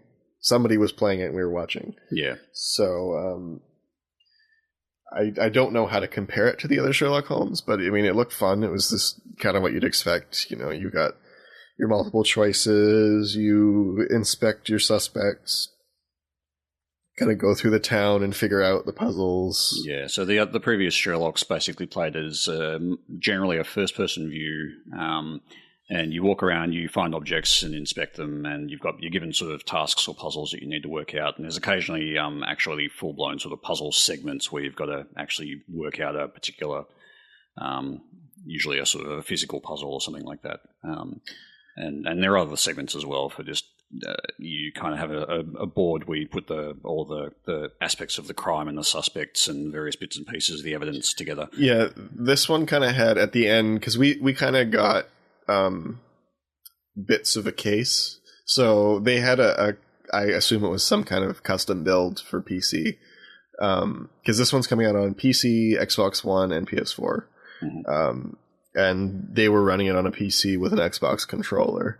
So I assume it was some kind of custom build where, we kind of play a bit, then skip ahead, play another aspect, could just kind of see all the pieces. Yeah. So from the beginning of a case to the end of a case. This one was in a third-person perspective entirely, I think. Yeah, and actually, I think you could play it in third person. I think it was just easier in first. Okay. Maybe you could switch too. Yeah. But yeah, that's kind of the same thing. They've got all the objects you can interact with and inspect. And then this one at the end of the case, you had kind of like a brain, like neuron connection type interface. So you had to kind of pick the pieces and connect them, and then decide and then you get to pick. Do you want to kind of say, okay, we'll forgive you, or do we want to kill you, or whatever it is, condemn you?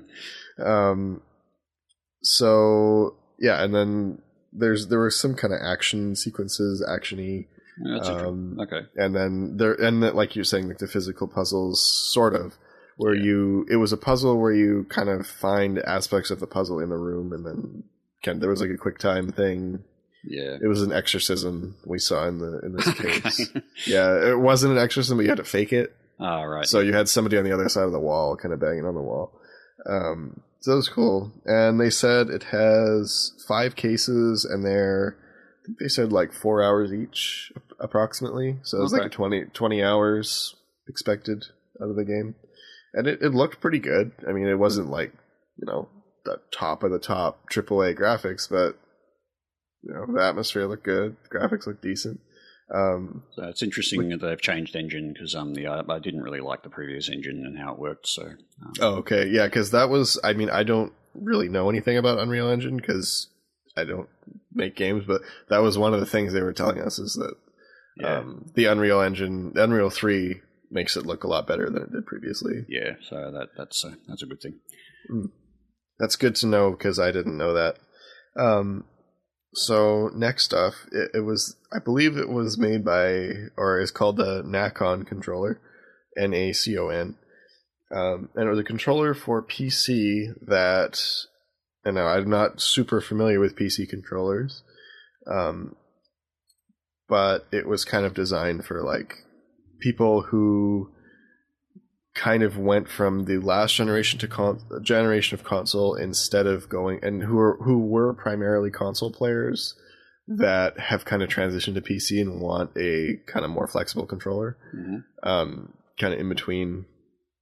I don't know. I guess you don't have to transition to mouse. But how it works, that's kind of interesting. I hadn't seen on a controller before, that it maps the right stick to your mouse cursor. Okay. So you can use it to move your mouse cursor on anything. So it doesn't the game you're playing doesn't have to have controller support.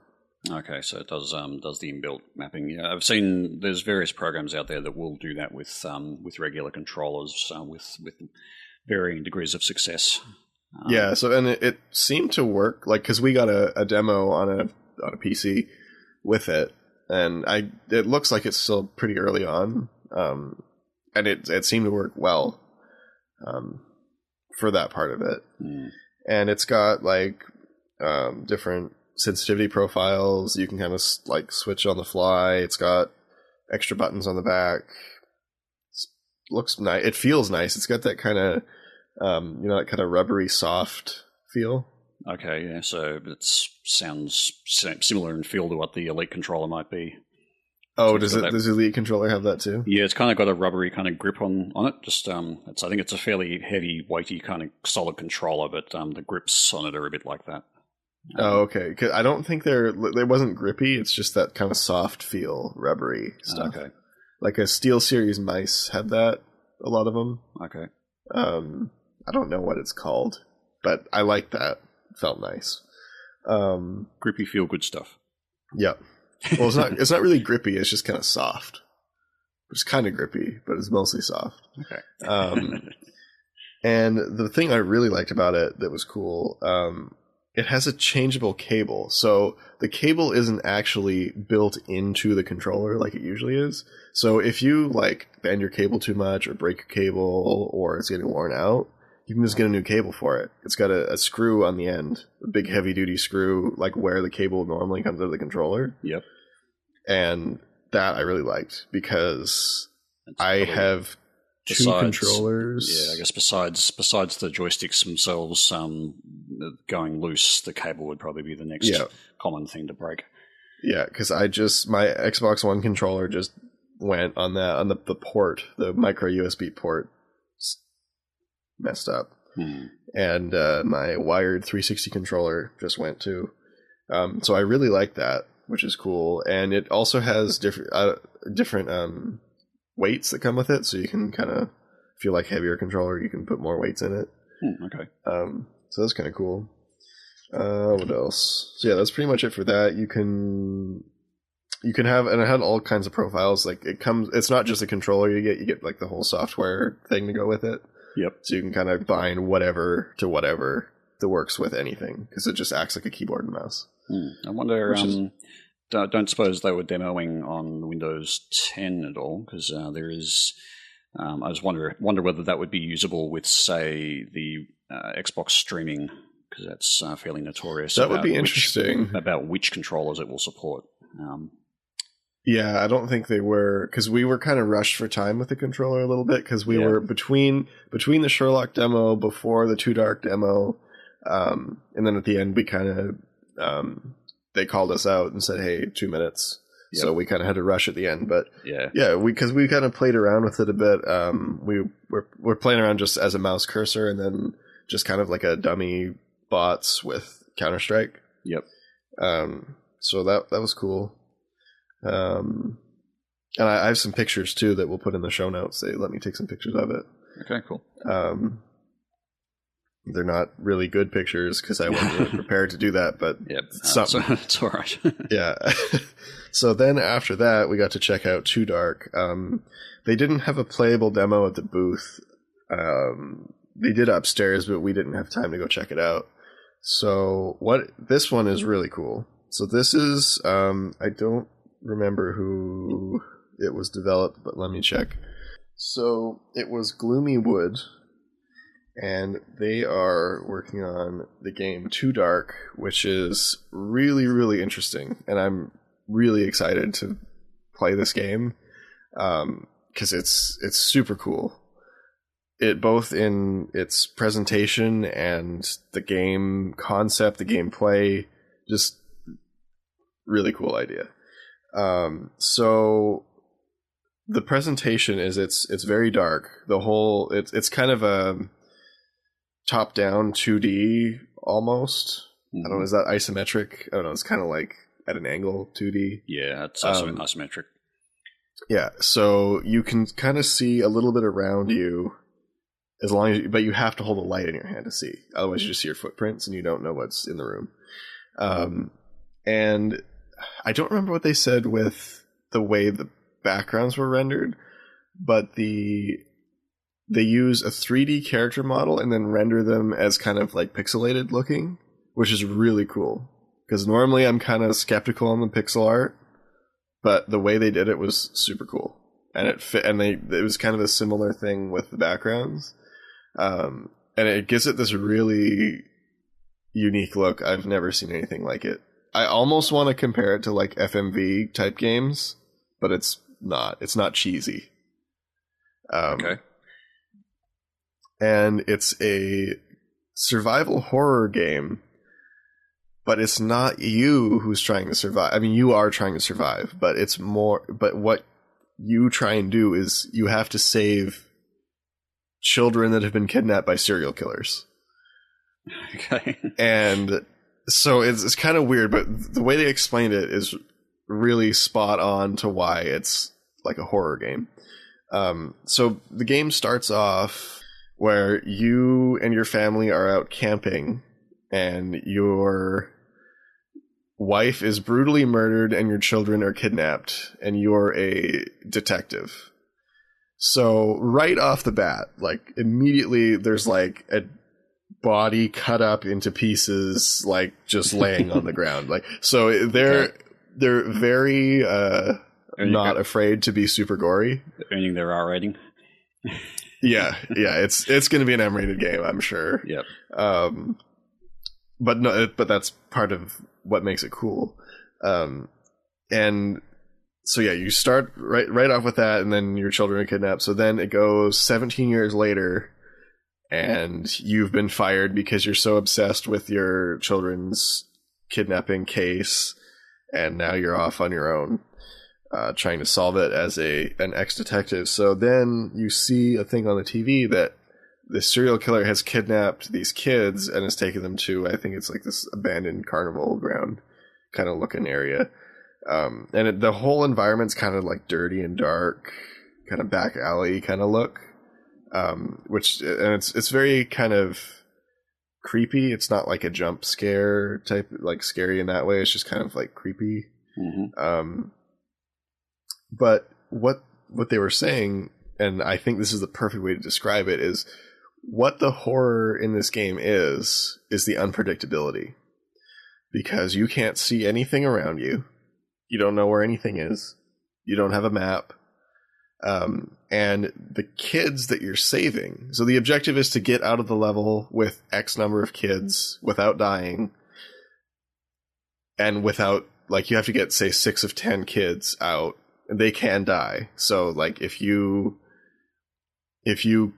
leave them in the wrong place, you know, the lion can come and eat them or something. Right, yep. Like, so you have to manage them, and they don't always listen to you. So you have to do things to manage these kids, and you have to keep them quiet, because everything you do makes noise and attracts people that'll kill you. And, you know, if you leave them in a place for too long, they'll get bored and start playing with each other and making noise, or they'll run away. And that's what was so interesting, is like, I've never seen a game like that before, where it's not about keeping you alive, it's about keeping these other people alive, herding cats that are totally unpredictable. Like, I'm guessing there's only so many personalities, but you don't know, like, they're not just going to go where you say. Yep. And that was really cool. And so it's like kind of survival horror gameplay where you try to avoid conflict as much as you can. I don't think there was a limit on inventory space, but you could only hold 2 items at a time. So you can only hold your flashlight and your gun, for example. Yep. And so if you need to open a door, you need to put one away. Okay. You can pick up a kid, but then you have at the cost of one of your items in your hand. Yeah. Okay. So it's that kind of thing where you have to manage what you're carrying, and then you have to go through the level and find the clues you need to open the rest of the level and find the kids without getting killed. So it's definitely a very difficult game. So it's really intended to be punishing. So the way you save, which I thought this was really cool, the way you save is by you smoke a cigarette. But when you smoke a cigarette, you alert people around you because you're smoking a cigarette. And it takes time. You can't just do it. Yep. And then you're saved. You have to go through the whole thing. And that reminds me a little bit of how Alien Isolation did it. There were essentially check-in points. You'd basically have your not a punch card, but sort of your identification card. You have these check-in emergency phone points, and you punch your card in, and it goes through some beeps and some things like that. In the meantime, if you're being chased by something, it will continue to chase you whilst you're waiting for this thing to happen. Exactly. And the thing with that save system as well is once you've saved, then you can't save at that place again for like another 10 minutes or something like that. So it's sort of like you do that, and then you go off and do some section and come back, and it's like, yep, can't save again. Okay. Yeah. So this one is even, I would say, probably more punishing. So every time you save, you cough more when you smoke. So like the first one, you can probably get away. Maybe you won't make any noise. The second one, you might cough a couple times. Okay. Then like as you go, you get like sicker and sicker, and eventually you'll die when you try and smoke your cigarette. So you just only like real life. Yeah. So so you can't just keep saving all the time. You have to be careful in where you save and how often you save. Which and so many of these little things that were just so kind of like they're just kind of clever, just the way they set it up. Yep. And I really like that.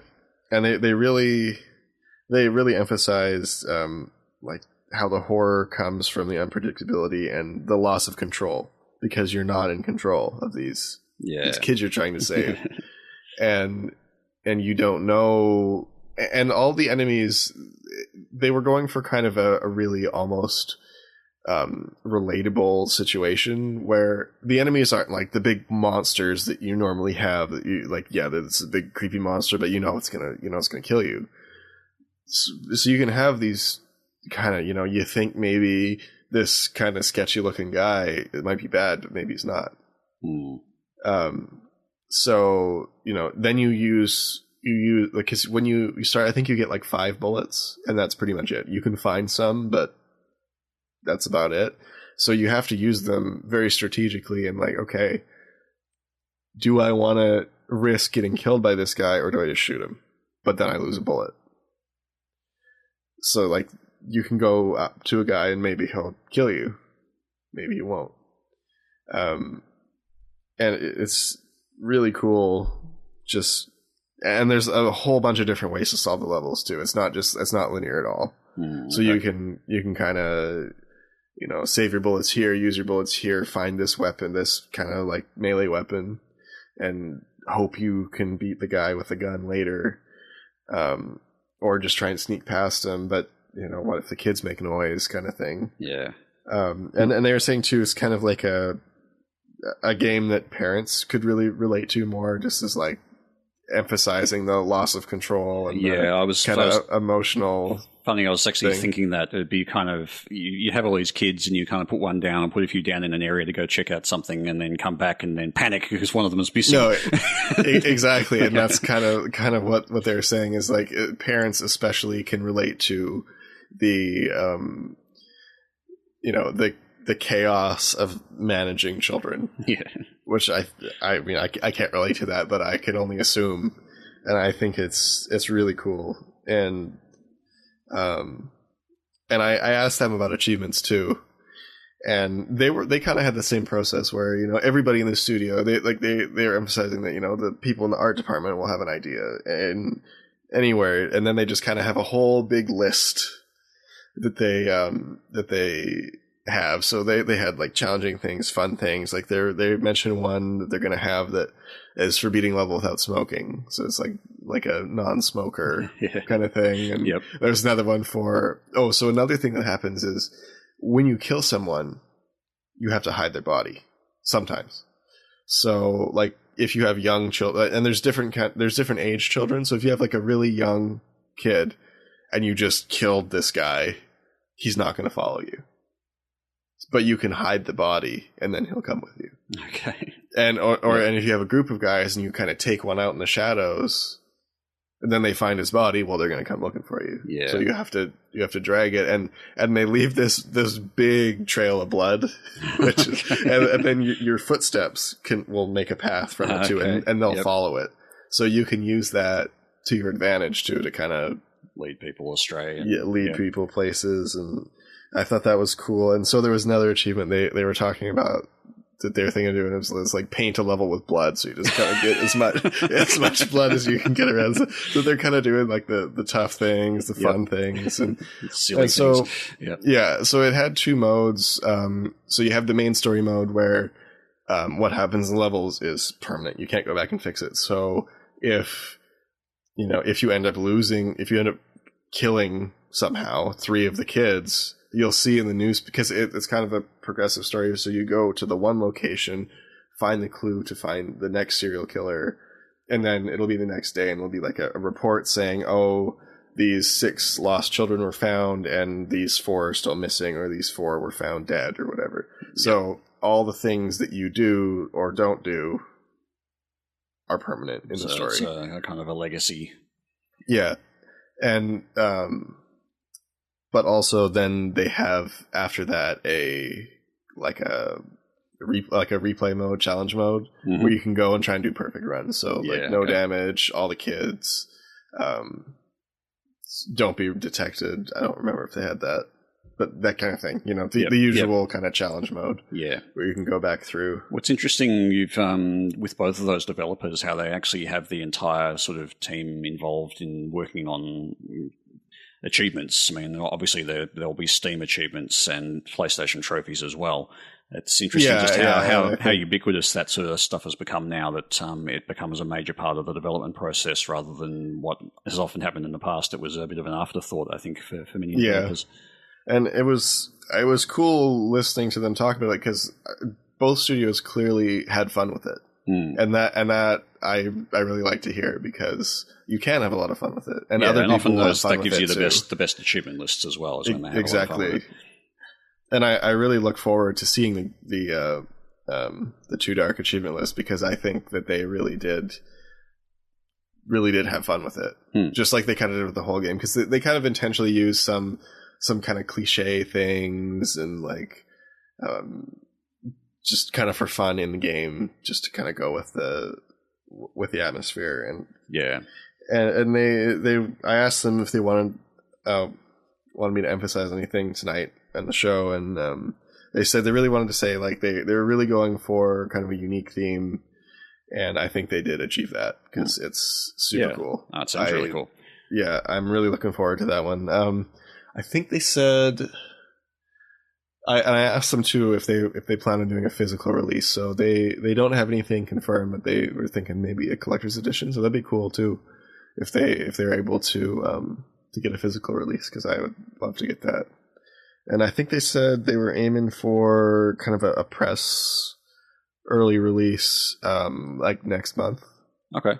So that'd be cool. And this one is PC, Xbox One, and PS4. Okay. So it'll be an Xbox game too. So that one, cool. Getting published by Big Ben. That was at the Big Ben booth, and that was really cool. And I'm really looking forward to that one. Awesome. And then after that, I had to head to class. So that was it. It was pretty fun. I definitely could have gone for the whole week though. Like. I was expecting to get way more accomplished than I did. But that's big conferences. It's very difficult to get a lot done. And it's just kind of overwhelming at first. So you just walk in, there's just like this whole expo floor of all these big things. Yeah. We'll see if we can get a 5-day pass for the next one. Well, next year I won't be living in this area though, but I might come back because that's what I was talking to my friend about. It's like, you should come. We should do 5 days next year. I was thinking like, that'd be pretty cool. 5 days would be a lot of fun. Yeah, and hopefully bump into some of these people we know as well. Yeah. All right. So that concludes GDC. It was pretty cool, and hope to hear from those guys again when their games come out. Yeah, awesome. This game comes out. Awesome. Well, so thank you, Crandy, for letting us know all the cool things that you saw and people you talked to. I hope as a podcast we get more opportunities to go to these types of events or have representatives, like the PAXs and the other conferences because they sound like so much fun. I would personally love to go to some. Don't know how I can swing that, but anyway. Let's move into news proper. One of the best features that unfortunately was Sneak Taken Away has returned. TrueAchievements.com, the search bar above on the, for me, it's the right-hand side above the name. I think that's everybody, has now been opened up where you can do keyword searches. I'll clarify that. It's actually not that search bar.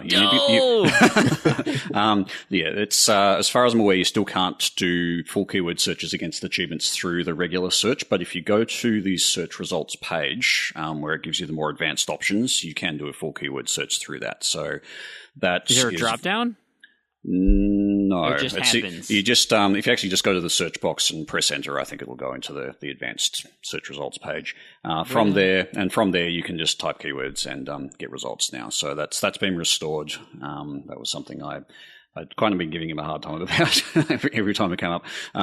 So yeah, that's going to be very handy for some of your contests, Frame in particular. So that's under main menu and down under help and support, the search site. Is that what it is? That will do it, yeah. But also, if you just type in any kind of search and press, like go into your regular search and do a search, the actual results page you get, there is a search box there. And if you just can do a new search from that, it will be full keyword. Awesome. Yeah, that's super helpful. Because, a lot of people trying to do my weekly achievement scavenger hunt are only finding ones that start, the achievements that start with that word. It makes it nice when you can find the ones hidden within the achievements as well. So we got a ton of kind of Xbox platform type, both rumors and some speculation and things that are coming. There was a lot of this stems from there was an announcement way early in the week about what kind of the future of Xbox as it evolves, what it's looking like. Its ties to the Windows 10, as among other things. But it seems as though we've got a ton of Xbox related news. We just want to touch on these because a lot of that stuff does tie to achievements, and it's certainly things that we're interested in. Number one, I think that's most interesting here.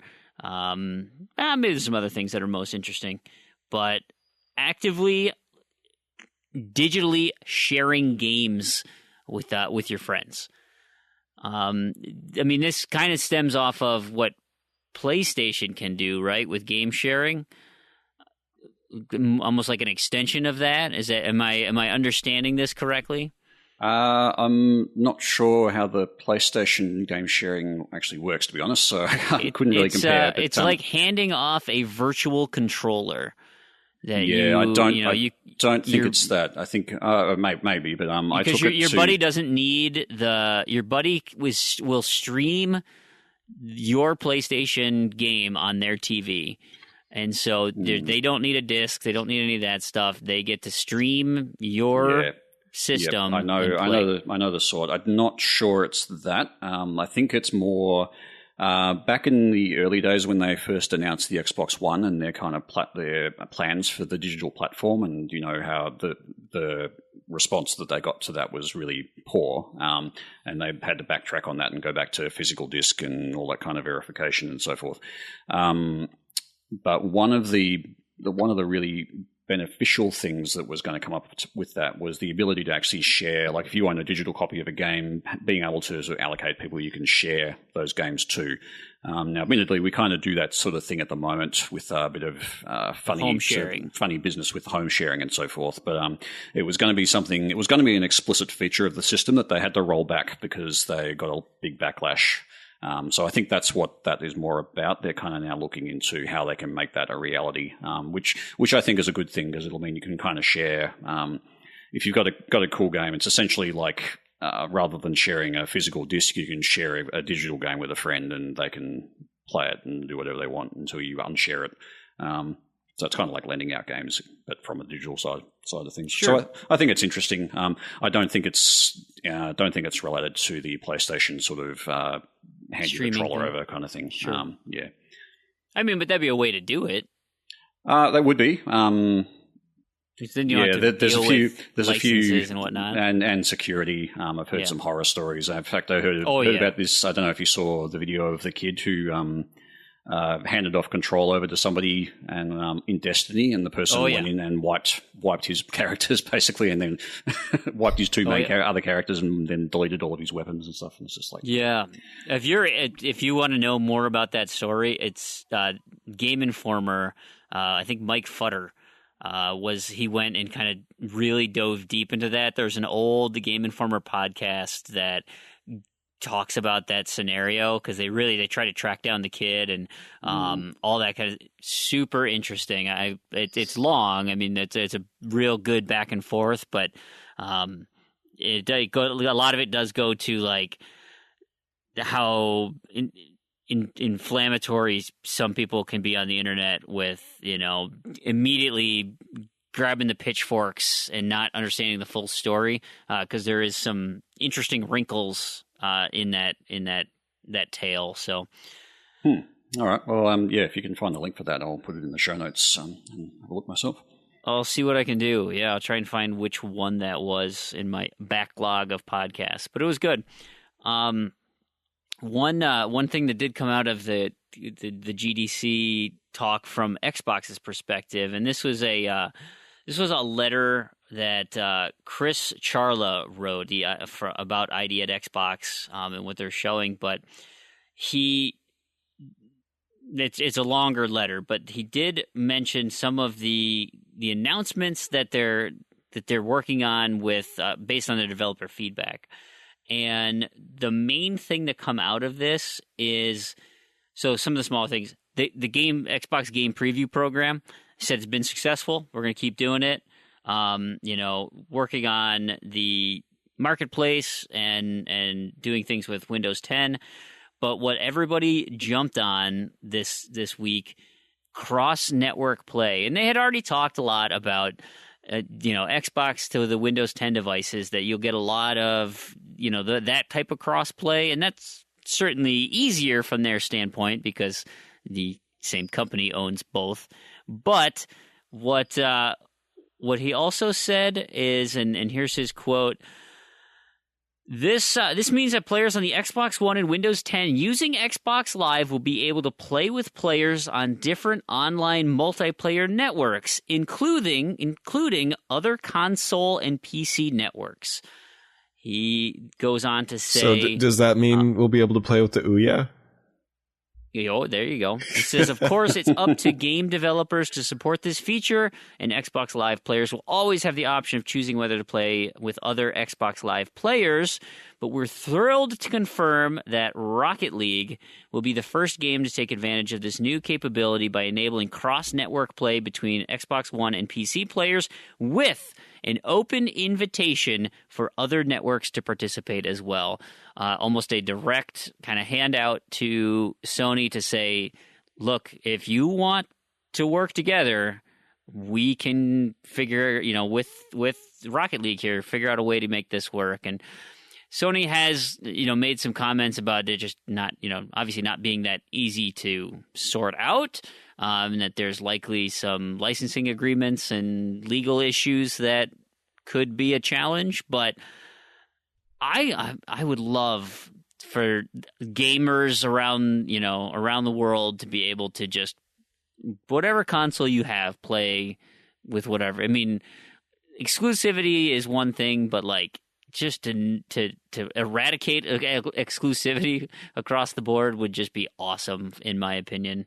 Well, exclusive networks, at least. I can certainly understand exclusive games, but if you've got exactly the same game on two platforms, there's no real reason to split the multiplayer in half like that. I can only see that this is a good thing, particularly for the longevity of multiplayer games in particular. Yep, I'm with you on that. And whether or not, I don't know how realistic they're talking about it, if it's even, they're just both sides doing it from a PR standpoint of, oh yeah, no, we'd love to play together, yeah, for sure. They might just be like, it's never going to happen. Well, I suspect it may. I think really all Xbox One, or really all Xbox is saying is, we're opening the door to let this happen, and that means basically they're saying we are allowing within our license restrictions people to use our networking to translate to another form of networking if needed. So what really needs to happen now is that somebody needs to release a library or a tool to essentially do cross-network translation so that they can plug PlayStation in one side, plug Xbox in the other, work out what needs to actually be converted between the two, and do that in a timely fashion. So once somebody writes that kind of tool or that kind of library, then they're basically... Xbox are saying, yeah, we're cool with that. And if PlayStation say the same thing, there'd be nothing stopping it from happening. Sounds awesome. Why don't you touch on this Windows Phone action here? The UWP thing. So Windows Universal Windows That's Platform Apps. Windows 10. So this would also incorporate Windows Phone 10. But it was Windows 10 apps will become available to Xbox One owners. I think there's going to be another sort of major update that'll come out, and then Windows 10 apps. I'm not too sure. I haven't played with Windows 10 that much, so what's actually available in that space, I'm not too sure. But it is an interesting fact, and essentially, particularly with the rumored keyboard and mouse support for Xbox One, could lead to the Xbox One actually being essentially a functioning computer for some tasks. So I thought that was interesting. Yeah. Yeah, absolutely. And then finally, as far as hardware and whatnot, the DVR. Yeah, so DVR, basically digital video recording. They've already got a TV tuner, which you can plug in as a USB device, but there's been no ability to record, which is kind of like the last mile for making this a universal kind of system that you put in and takes the place of everything else in your entertainment unit. So that's it's been long rumored that they were going to do something like this, but there seems to be some official mentions of it now. I don't think it's going to be around for a little while yet, but it looks like it's definitely going to happen, that you'll be able to record TV and do time shifting and so forth with your Xbox One. Yeah, that would be nice, except that you need that separate... The dongle, Yeah. Well, the dongle, and you need another hard drive, pretty much, to store that. I mean, yeah. Not that you want. I mean, you don't want to take up all your gaming stuff. People these days are buying 2 terabyte or 4 terabyte drives for their Xbox Ones, though. So I can't see it. I just think it's kind of annoying that they thought 500 gigs was going to be anywhere near adequate when they released the one. Yeah, I mean, it's probably pretty weak. It's probably not so much about an adequacy. I guess if you think about the typical gamer, though, I mean, we and I would say most of the listeners of the podcast are not a typical gamer as would be seen by Xbox. We're kind of that niche of, we play a lot of things, we play a lot of big things. We hunt for achievements, and we've got high amount of games that we look at. An average gamer is only going to have 10, 20 games. They're probably not even going to store that many on their system at the time. And it also would have been a balance of getting the price point right, because they had to rush it out to compete with the PlayStation at the time.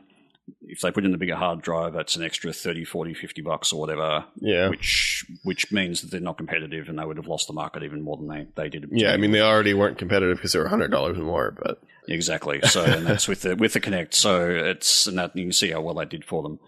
So I think if you had had another $50 on top of that for the larger hard drive, that would have been a bit of a nail in the coffin. Yeah. So I sort of see why they've gone the route. Yes, I agree that it is a small. It's big enough. It would have been nice if they would have let you swap out the internal hard drive. Yeah, same. I agree with that. Because I don't want a big external hard drive sitting on my Xbox all the time. That's I only use the internal one. I'll delete stuff to make space. I don't care. But that's probably smart from a performance point of view as well, because I think the internal, as a rule, works a bit quicker than the external would. I would think so. Not me. I have a 4 terabyte just sitting in my built-ins, hidden from the world, and that's how I like it. All of my games, all of your games on there. Yes. We don't condone this gray area activity. Well, actually, it's not great. It's actually fully supported by, and it's not so much spoken of in active terms, but it's a scenario that is understood by Microsoft and is allowed. They're totally cool with it. Yep. You can even ring up and talk to them on support about it if you really want to. Right. But yeah, I mean, I've got the same thing. I've got just a little, it's essentially a 2.5-inch drive that I've just got plugged in a USB port that sits on top of my Xbox, both of them actually. And yeah, it's a little bit annoying, but yeah, it's not a huge deal. But it would have been nice to be able to swap out the internal and just have it as a nice compact unit. You don't miss the 12 thumbsticks that you had for your 360? Fortunately, I never did that. I did. I had a pile of them. Okay. I had to remember, this one was my Kinect one, and this one was my... Oh, my God. I had a system, and then that just completely fell apart. Yeah. Now it's just USB sticks. Good old days. All right. Well, let's kind of move into some of the more fun stuff that's going on. The rumor mill is that that there's going to be a new Tomb Raider movie out there. Terrigan, where'd you track this down? I forget where I saw this, but yeah, I just it went on my radar. I just saw new Tomb Raider movie. I think they're already planning it and working on it now. But the rumor is that the reboot, it's essentially a reboot of the movie series, is going to be inspired by the 2013 video game. So I thought that was interesting, and it might be a pretty decent movie if that was the case, because I really liked the story of that game. Yeah, and that's, I mean, actually, you could do a good development tale. I mean, that actually would provide more humanity and growth for that character, and not just to be like the Angelina Jolie character of just a sex symbol. That it can be an attractive, strong woman who has depth to her character. I mean, that's really what that first game focuses on. So, yeah, I think it'd be cool. Yeah. So we'll see how that goes. And this one will have to file under rumors and speculation, but I really, really, really hope this is true. I really think it's going to be based on the time frame and. Yeah, possibly. Yeah, but the rumor. I mentioned in the intro that a wild rumor appears. So okay, here it is. The rumor is E3. Red Dead Redemption 2 will be announced, along with a Red Dead Redemption remaster. So that would mean a whole new achievement list for the original Red Dead Redemption on Xbox One. I really hope this is true. Take it with a grain of salt, because I think every E3 they come around and announce this kind of thing. But it's another one of those. Could be. We'll see. I hope so. The rumor apparently stems from an ex-Rockstar employee. So is he just scorched earth, pissed that he's not there anymore, or there could be any number of motivation. There could be could be somebody who's pretending to be an ex-Rockstar employee and just wants to get his name in. Dude on the internet. Yeah. Who knows? Anyway, I hope it's true. I really would like to see a Red Dead Redemption 2. I would be more than happy just to see a Red Dead Redemption remaster. But we'll see. I'm just going to comment on this, and I think this kind of falls in line nicely with the appearance of Red Dead Redemption on backwards compatibility, because I really don't think that Microsoft would put the effort in to port a game that big and potentially that difficult to port, assuming there's some difficulty with bigger games, because it kind of seems like it's that way. So I suspect that the Red Dead Redemption remaster will probably include the original too. Yeah, either they won't do a remaster, and the backwards compatibility will be released as like a pre-order bonus for RDR2, as they've done with other games. That plus the remaster kind of thing. Like, it just seems to fall in line, just about the perfect timing with that. Yeah, and also given that the backwards compatibility copy leaked for a little while. Yeah. You kind of wonder, is it being held back specifically? Because it's also one of the most requested ones. I had heard that a lot of that backwards compatibility stuff was that the team had to, as part of their whatever to the developer, that if the publisher or developer gave the thumbs up, then Xbox had to go through and test the entire game to make sure that when they changed the code for the emulation, that nothing broke. And so, bigger games just require longer and more people to do, and so maybe just don't have the resources. Now, again, continuing on the wild rumor speculation mill, that's just something I had heard. I don't know how I suspect as well as performance issues as well. Particularly later in the generation of Xbox 360, they'd be pushing the hardware more than they would in the earlier ones, in the earlier games, which means the emulation has to then cope with a lot more. So there'd be performance issues that they would have to deal with. The actual compatibility, I think they probably got that down, because it's essentially running the Xbox 360 software and emulated hardware. So compatibility less so, but I think just getting it to perform well, particularly with later release games, is their issue. Sure. Cool. Well, that'll do it for the news this show. we will move into our Shovelware Cemetery, which, Randy, it's the on week for the Shovelware Cemetery. So, Randy, take it away. Our first game is Punch Club. This is a Steam game, and it is a fighting management game. So you kind of control this character who's a fighter, and he's trying to move his way up, so you have to manage his sleep, his work, his money, his working out, going to the gym, and eating. So the more bad things you do, the worse you are at your fights. The more good things you do, the better you are at your fights. So start off with the bad. It's kind of hard to tell sometimes before a fight how hard it's going to be. So I know right at the beginning of the game, I fought a guy and was just blown away because I had no idea how strong he was. And sometimes it's kind of hard to figure out what to do next, but it's not that much of an issue because it kind of goes into one of the positives of it's fun to explore the city, and it's satisfying to figure out what you do next. So it's kind of a good, kind of a bad. And then finally, the fights are kind of confusing. So the system of choosing your moves, it reminds me a lot of the original Digimon World game for the PS1, if any of you have played that, where you kind of have certain moves you can do, but you don't get to choose when they're used. So it's just kind of picking, and then it automates it, and then you pick more. So now onto the good. I really did enjoy this game. So there's a lot more good things than bad things. The graphics and atmosphere of the game are, I feel, very true to the 16-bit era. And I think that's what it was going for, kind of a 80s, 90s atmosphere, 16-bit graphics, the music, the settings, everything is very, at least I think, kind of true to that era. And as I mentioned before, the exploration is fun and satisfying. So you kind of go around the town, talk to different people, and sometimes you don't know what you're doing. And when you figure out what you're supposed to do, it is quite satisfying. And really, overall, the game is fun and well thought out. It's not something thrown together for quick buck. It's a fun game.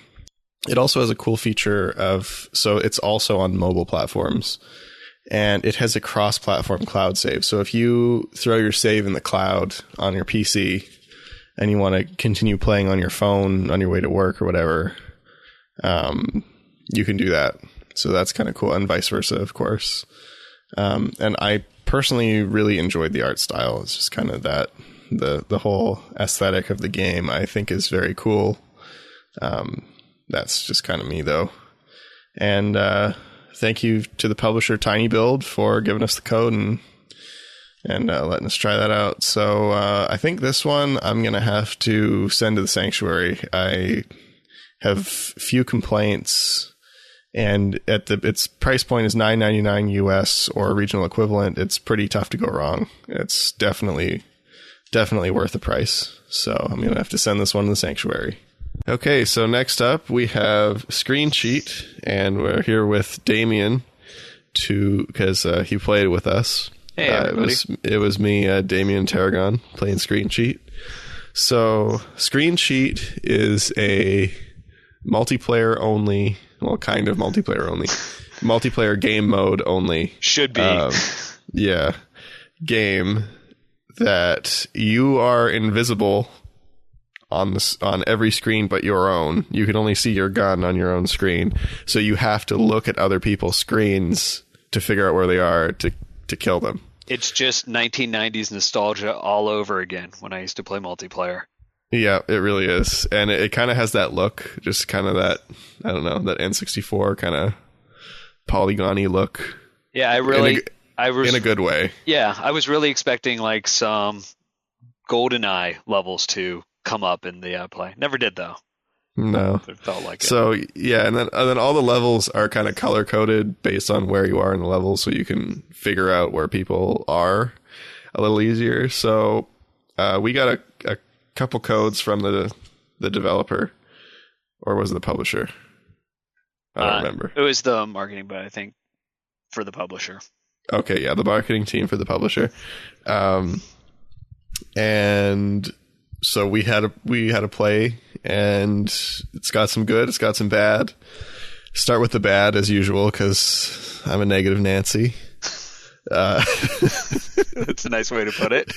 The bots cheat. They cheat big time. They don't even need to look at your screen, unfortunately. No. They just know.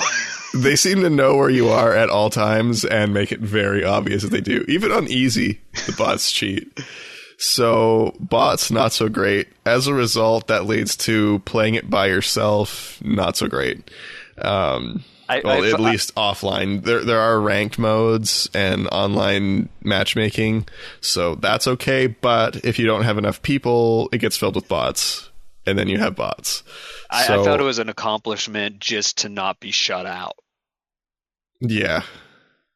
I didn't play them on the hardest difficulty, but I suspect the ranked bots are the hardest or second hardest, and they're just ruthless. Just absolutely ruthless. Then the other negative is the price. So it's kind of the amount of content there. I compare it to the multiplayer of an N64 game.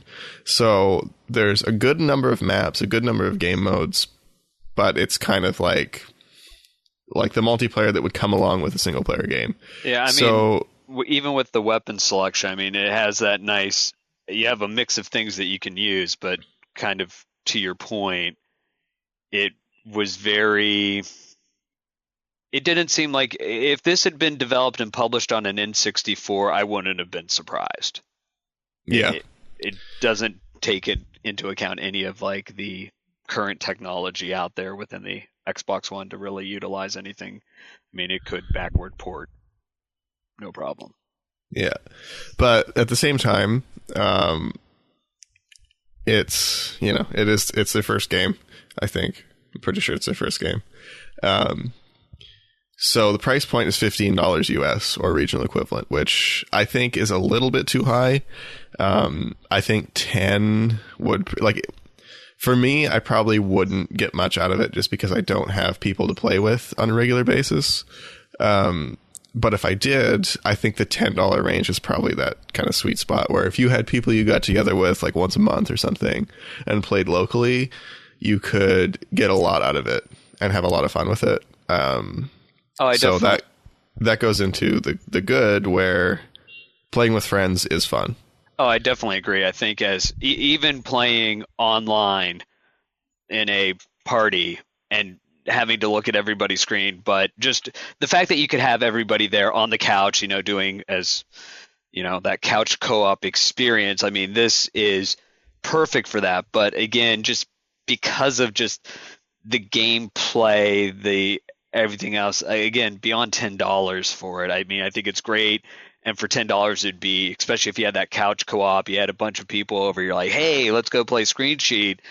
I mean, hands down. 15, you're like, that's a little steep for what it is. And $10 is that real easy to commit price point where it's like, oh, you got some buddies over, we want something to play. Hey, it's $10, let's just grab it. Yeah, $5. Once you hit 15, yeah. So if you can get it on sale, I think it'll be a good price. And I think the achievements aren't too bad. It's got one unobtainable, but I know the developer's working on a fix for that, so they're aware of it, and they've stated they're working on a fix, so it should be completable. And another thing too is it has online multiplayer, which for an ID at Xbox game is quite impressive. Yeah, and it had no problems really even syncing up when we were trying it. So no, we had a couple problems just getting myself and Tarragon getting into a lobby, but that may have been us. I don't know if that was a thing. When I played some ranked matches, I had no problem finding people. I mean, there was only like a couple people on, but we didn't have any connectivity issues or anything like that. So that's a plus. And as we kind of mentioned too, I suspect if you had a group of local friends playing this, it would be an absolute blast. And of course, the concept is fantastic. You have the whole. It just reminded me of back in the N64 kind of GameCube era, where screen cheating was a thing, and I was even using some of my anti-screen cheat techniques from back then when I was playing this game. So that was a lot of fun and cool to see that being a thing again, because it's been so long, and like in the last 2 console generations, kind of split screen versus multiplayer has been a lost I want to say art, but I think that's wrong. But it was fun playing it and getting together in a party. So another thing I should note too, that I forgot to mention at the beginning, is that every weapon is a one-hit kill. So you've got a whole bunch of weapons to choose from. Everything's a one-hit kill. When you take a shot, it's going to give away your position. So when you shoot with the blunderbuss, for example, there's some smoke that comes out of your gun and you see the bullet spray. When you use the candlestick thing, then there's some fire when you swing it. So when you attack, it gives away your position that your opponents can actually see on screen. So that kind of adds a bit to the gameplay. So I think what's our verdict on this? Are we going to send it to the Sanctuary? I'm going to go Sanctuary on this one. I think I definitely agree. I think aside from really the price point, I think that's really the only thing, in my opinion. Yeah, I mean, again, as the game goes, and yeah, if you're fine with that price, I mean, yeah, it's definitely fun. It's definitely, I think it's taking a concept of something, as you said, that we've all done. If we're used to that N64 era type multiplayer, split screen, going, and it's like, hey, now how do you play in that environment when it goes against it? I think from what it is, yeah, it's great, and definitely I would give it Sanctuary. Yeah, I think we're going to go Sanctuary on that. And ultimately, too, is it's something new, it's something fun, and it's not just thrown together. So that's definitely a plus. So thank you for joining me, Damien, on Shovelware Cemetery, and that should conclude our segment for this week. Thanks for having me. So because we did a Shovelware Cemetery Gamerscore Bootcamp taking the week off, but we do have Knobs and Discos to handle. Randy, why don't you do this one as well? We got some surprising ones this week. So in Don Bradman Cricket, now that is one that I wrote off as never getting a patch, like ages ago. The Better Together achievement for playing a match with a friend was fixed. Awesome. So if you really wanted to play Don Bradman Cricket and you really wanted to complete it, now's your time. Well, I might actually pick that up at some point. I think it's probably one on my Balrog list. I suspect so. Yeah. Nice. But just something that people seem to not understand about Don Bradman. He's actually an Australian. He's a very famous sportsman in Australia. He's a cricketer from back in the 1930s or something like that. So he's kind of like a classic age cricket personality. Extremely famous. He's not English, as a lot of people seem to think. But yeah, anyway, just wanted to clear that up. He's our guy. We're keeping him. And so we got another fix. We got Unfulmigator in the Incredible Adventures of Van Helsing. I believe that was the achievement for beating the game. Is not unobtainable. And like hardcore mode, isn't it? Could be. Maybe. I don't know. It was the only unobtainable achievement. The TA alert worked for this. It did. I had the checkbox and I got the email. Actually, awesome. that's how I found out about Don Bradman as well. I got linked the alert. Onto Don Bradman. See, I had to get him for everything so I can talk about Knobs and Discos. Makes sense. I thought I turned everything on. I haven't had a single one. What's going on? And Sky Captain in Screen Cheat is unobtainable. So I think we might have mentioned that one as potentially it got the flag yesterday, I think. So that one is unobtainable. And now we'll move on to backwards compatibility and game delays. Yeah, we'll start with game delays. Unfortunately, Fulbright's Tacoma, Fulbright being the company that made Gone Home, and Tacoma, their follow-up space walking simulator, is getting pushed back about 6 months. They're saying spring 2017, unfortunately. So the company posted on their blog, and they did say though, expect some stuff this summer. So I would assume that means E3 will see a lot of that, some of this gameplay and some of this footage. So you're not going to be without news, but you're going to have to wait a little longer to get your hands on it. We did have a few new backwards compatibility games. You likely have already seen these, but we knew about Alan Wake as a pre-order bonus. It is officially backwards compatible now.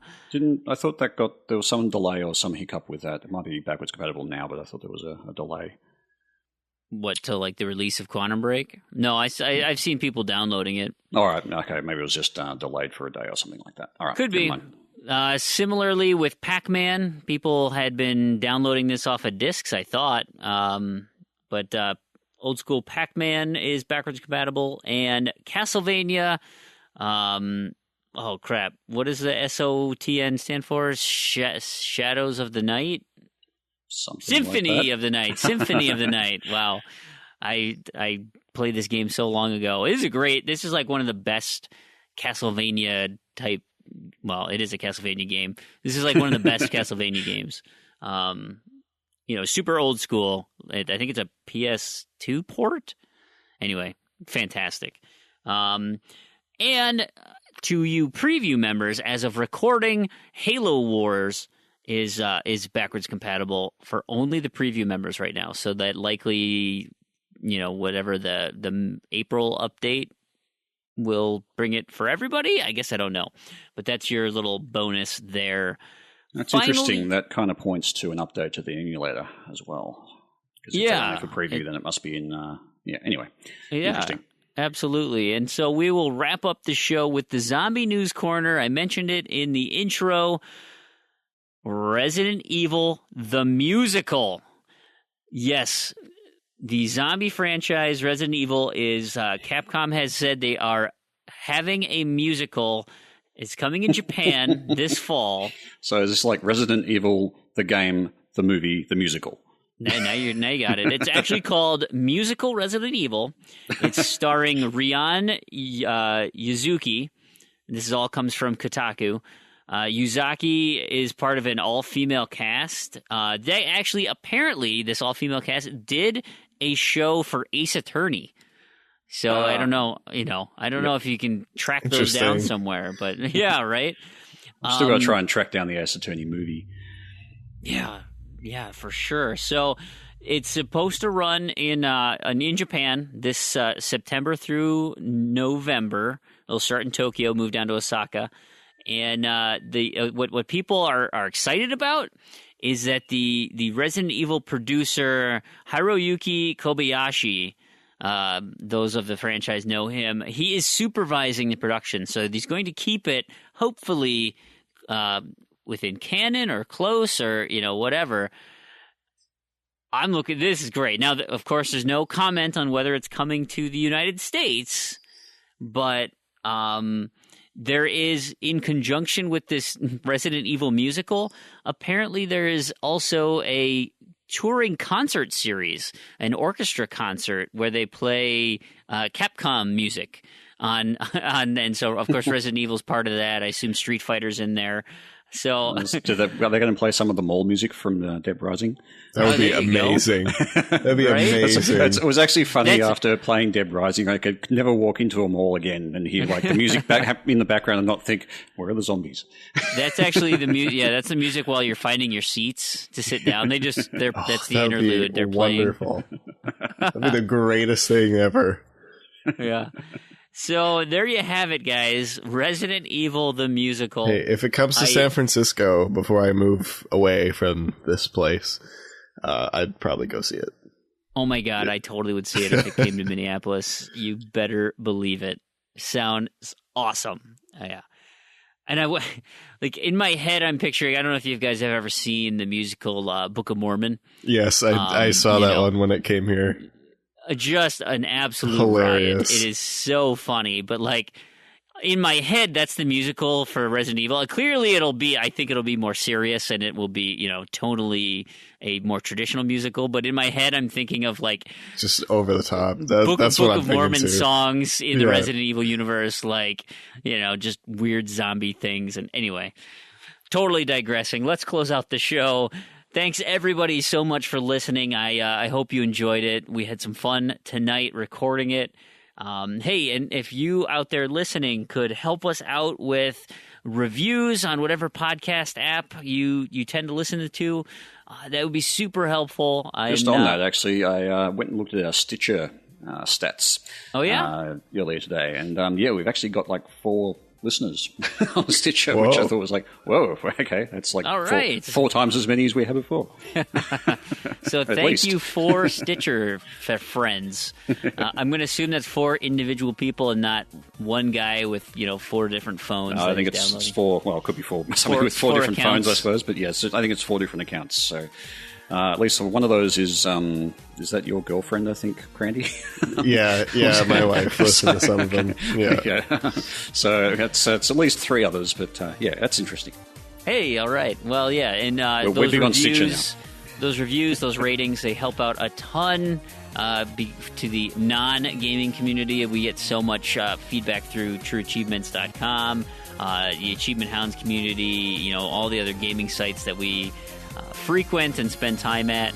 But those ratings and reviews, super helpful. Of course, we love your retweets, talking about the show on social media, connecting to our Twitter at Z2Z, that's ZEDTOZED.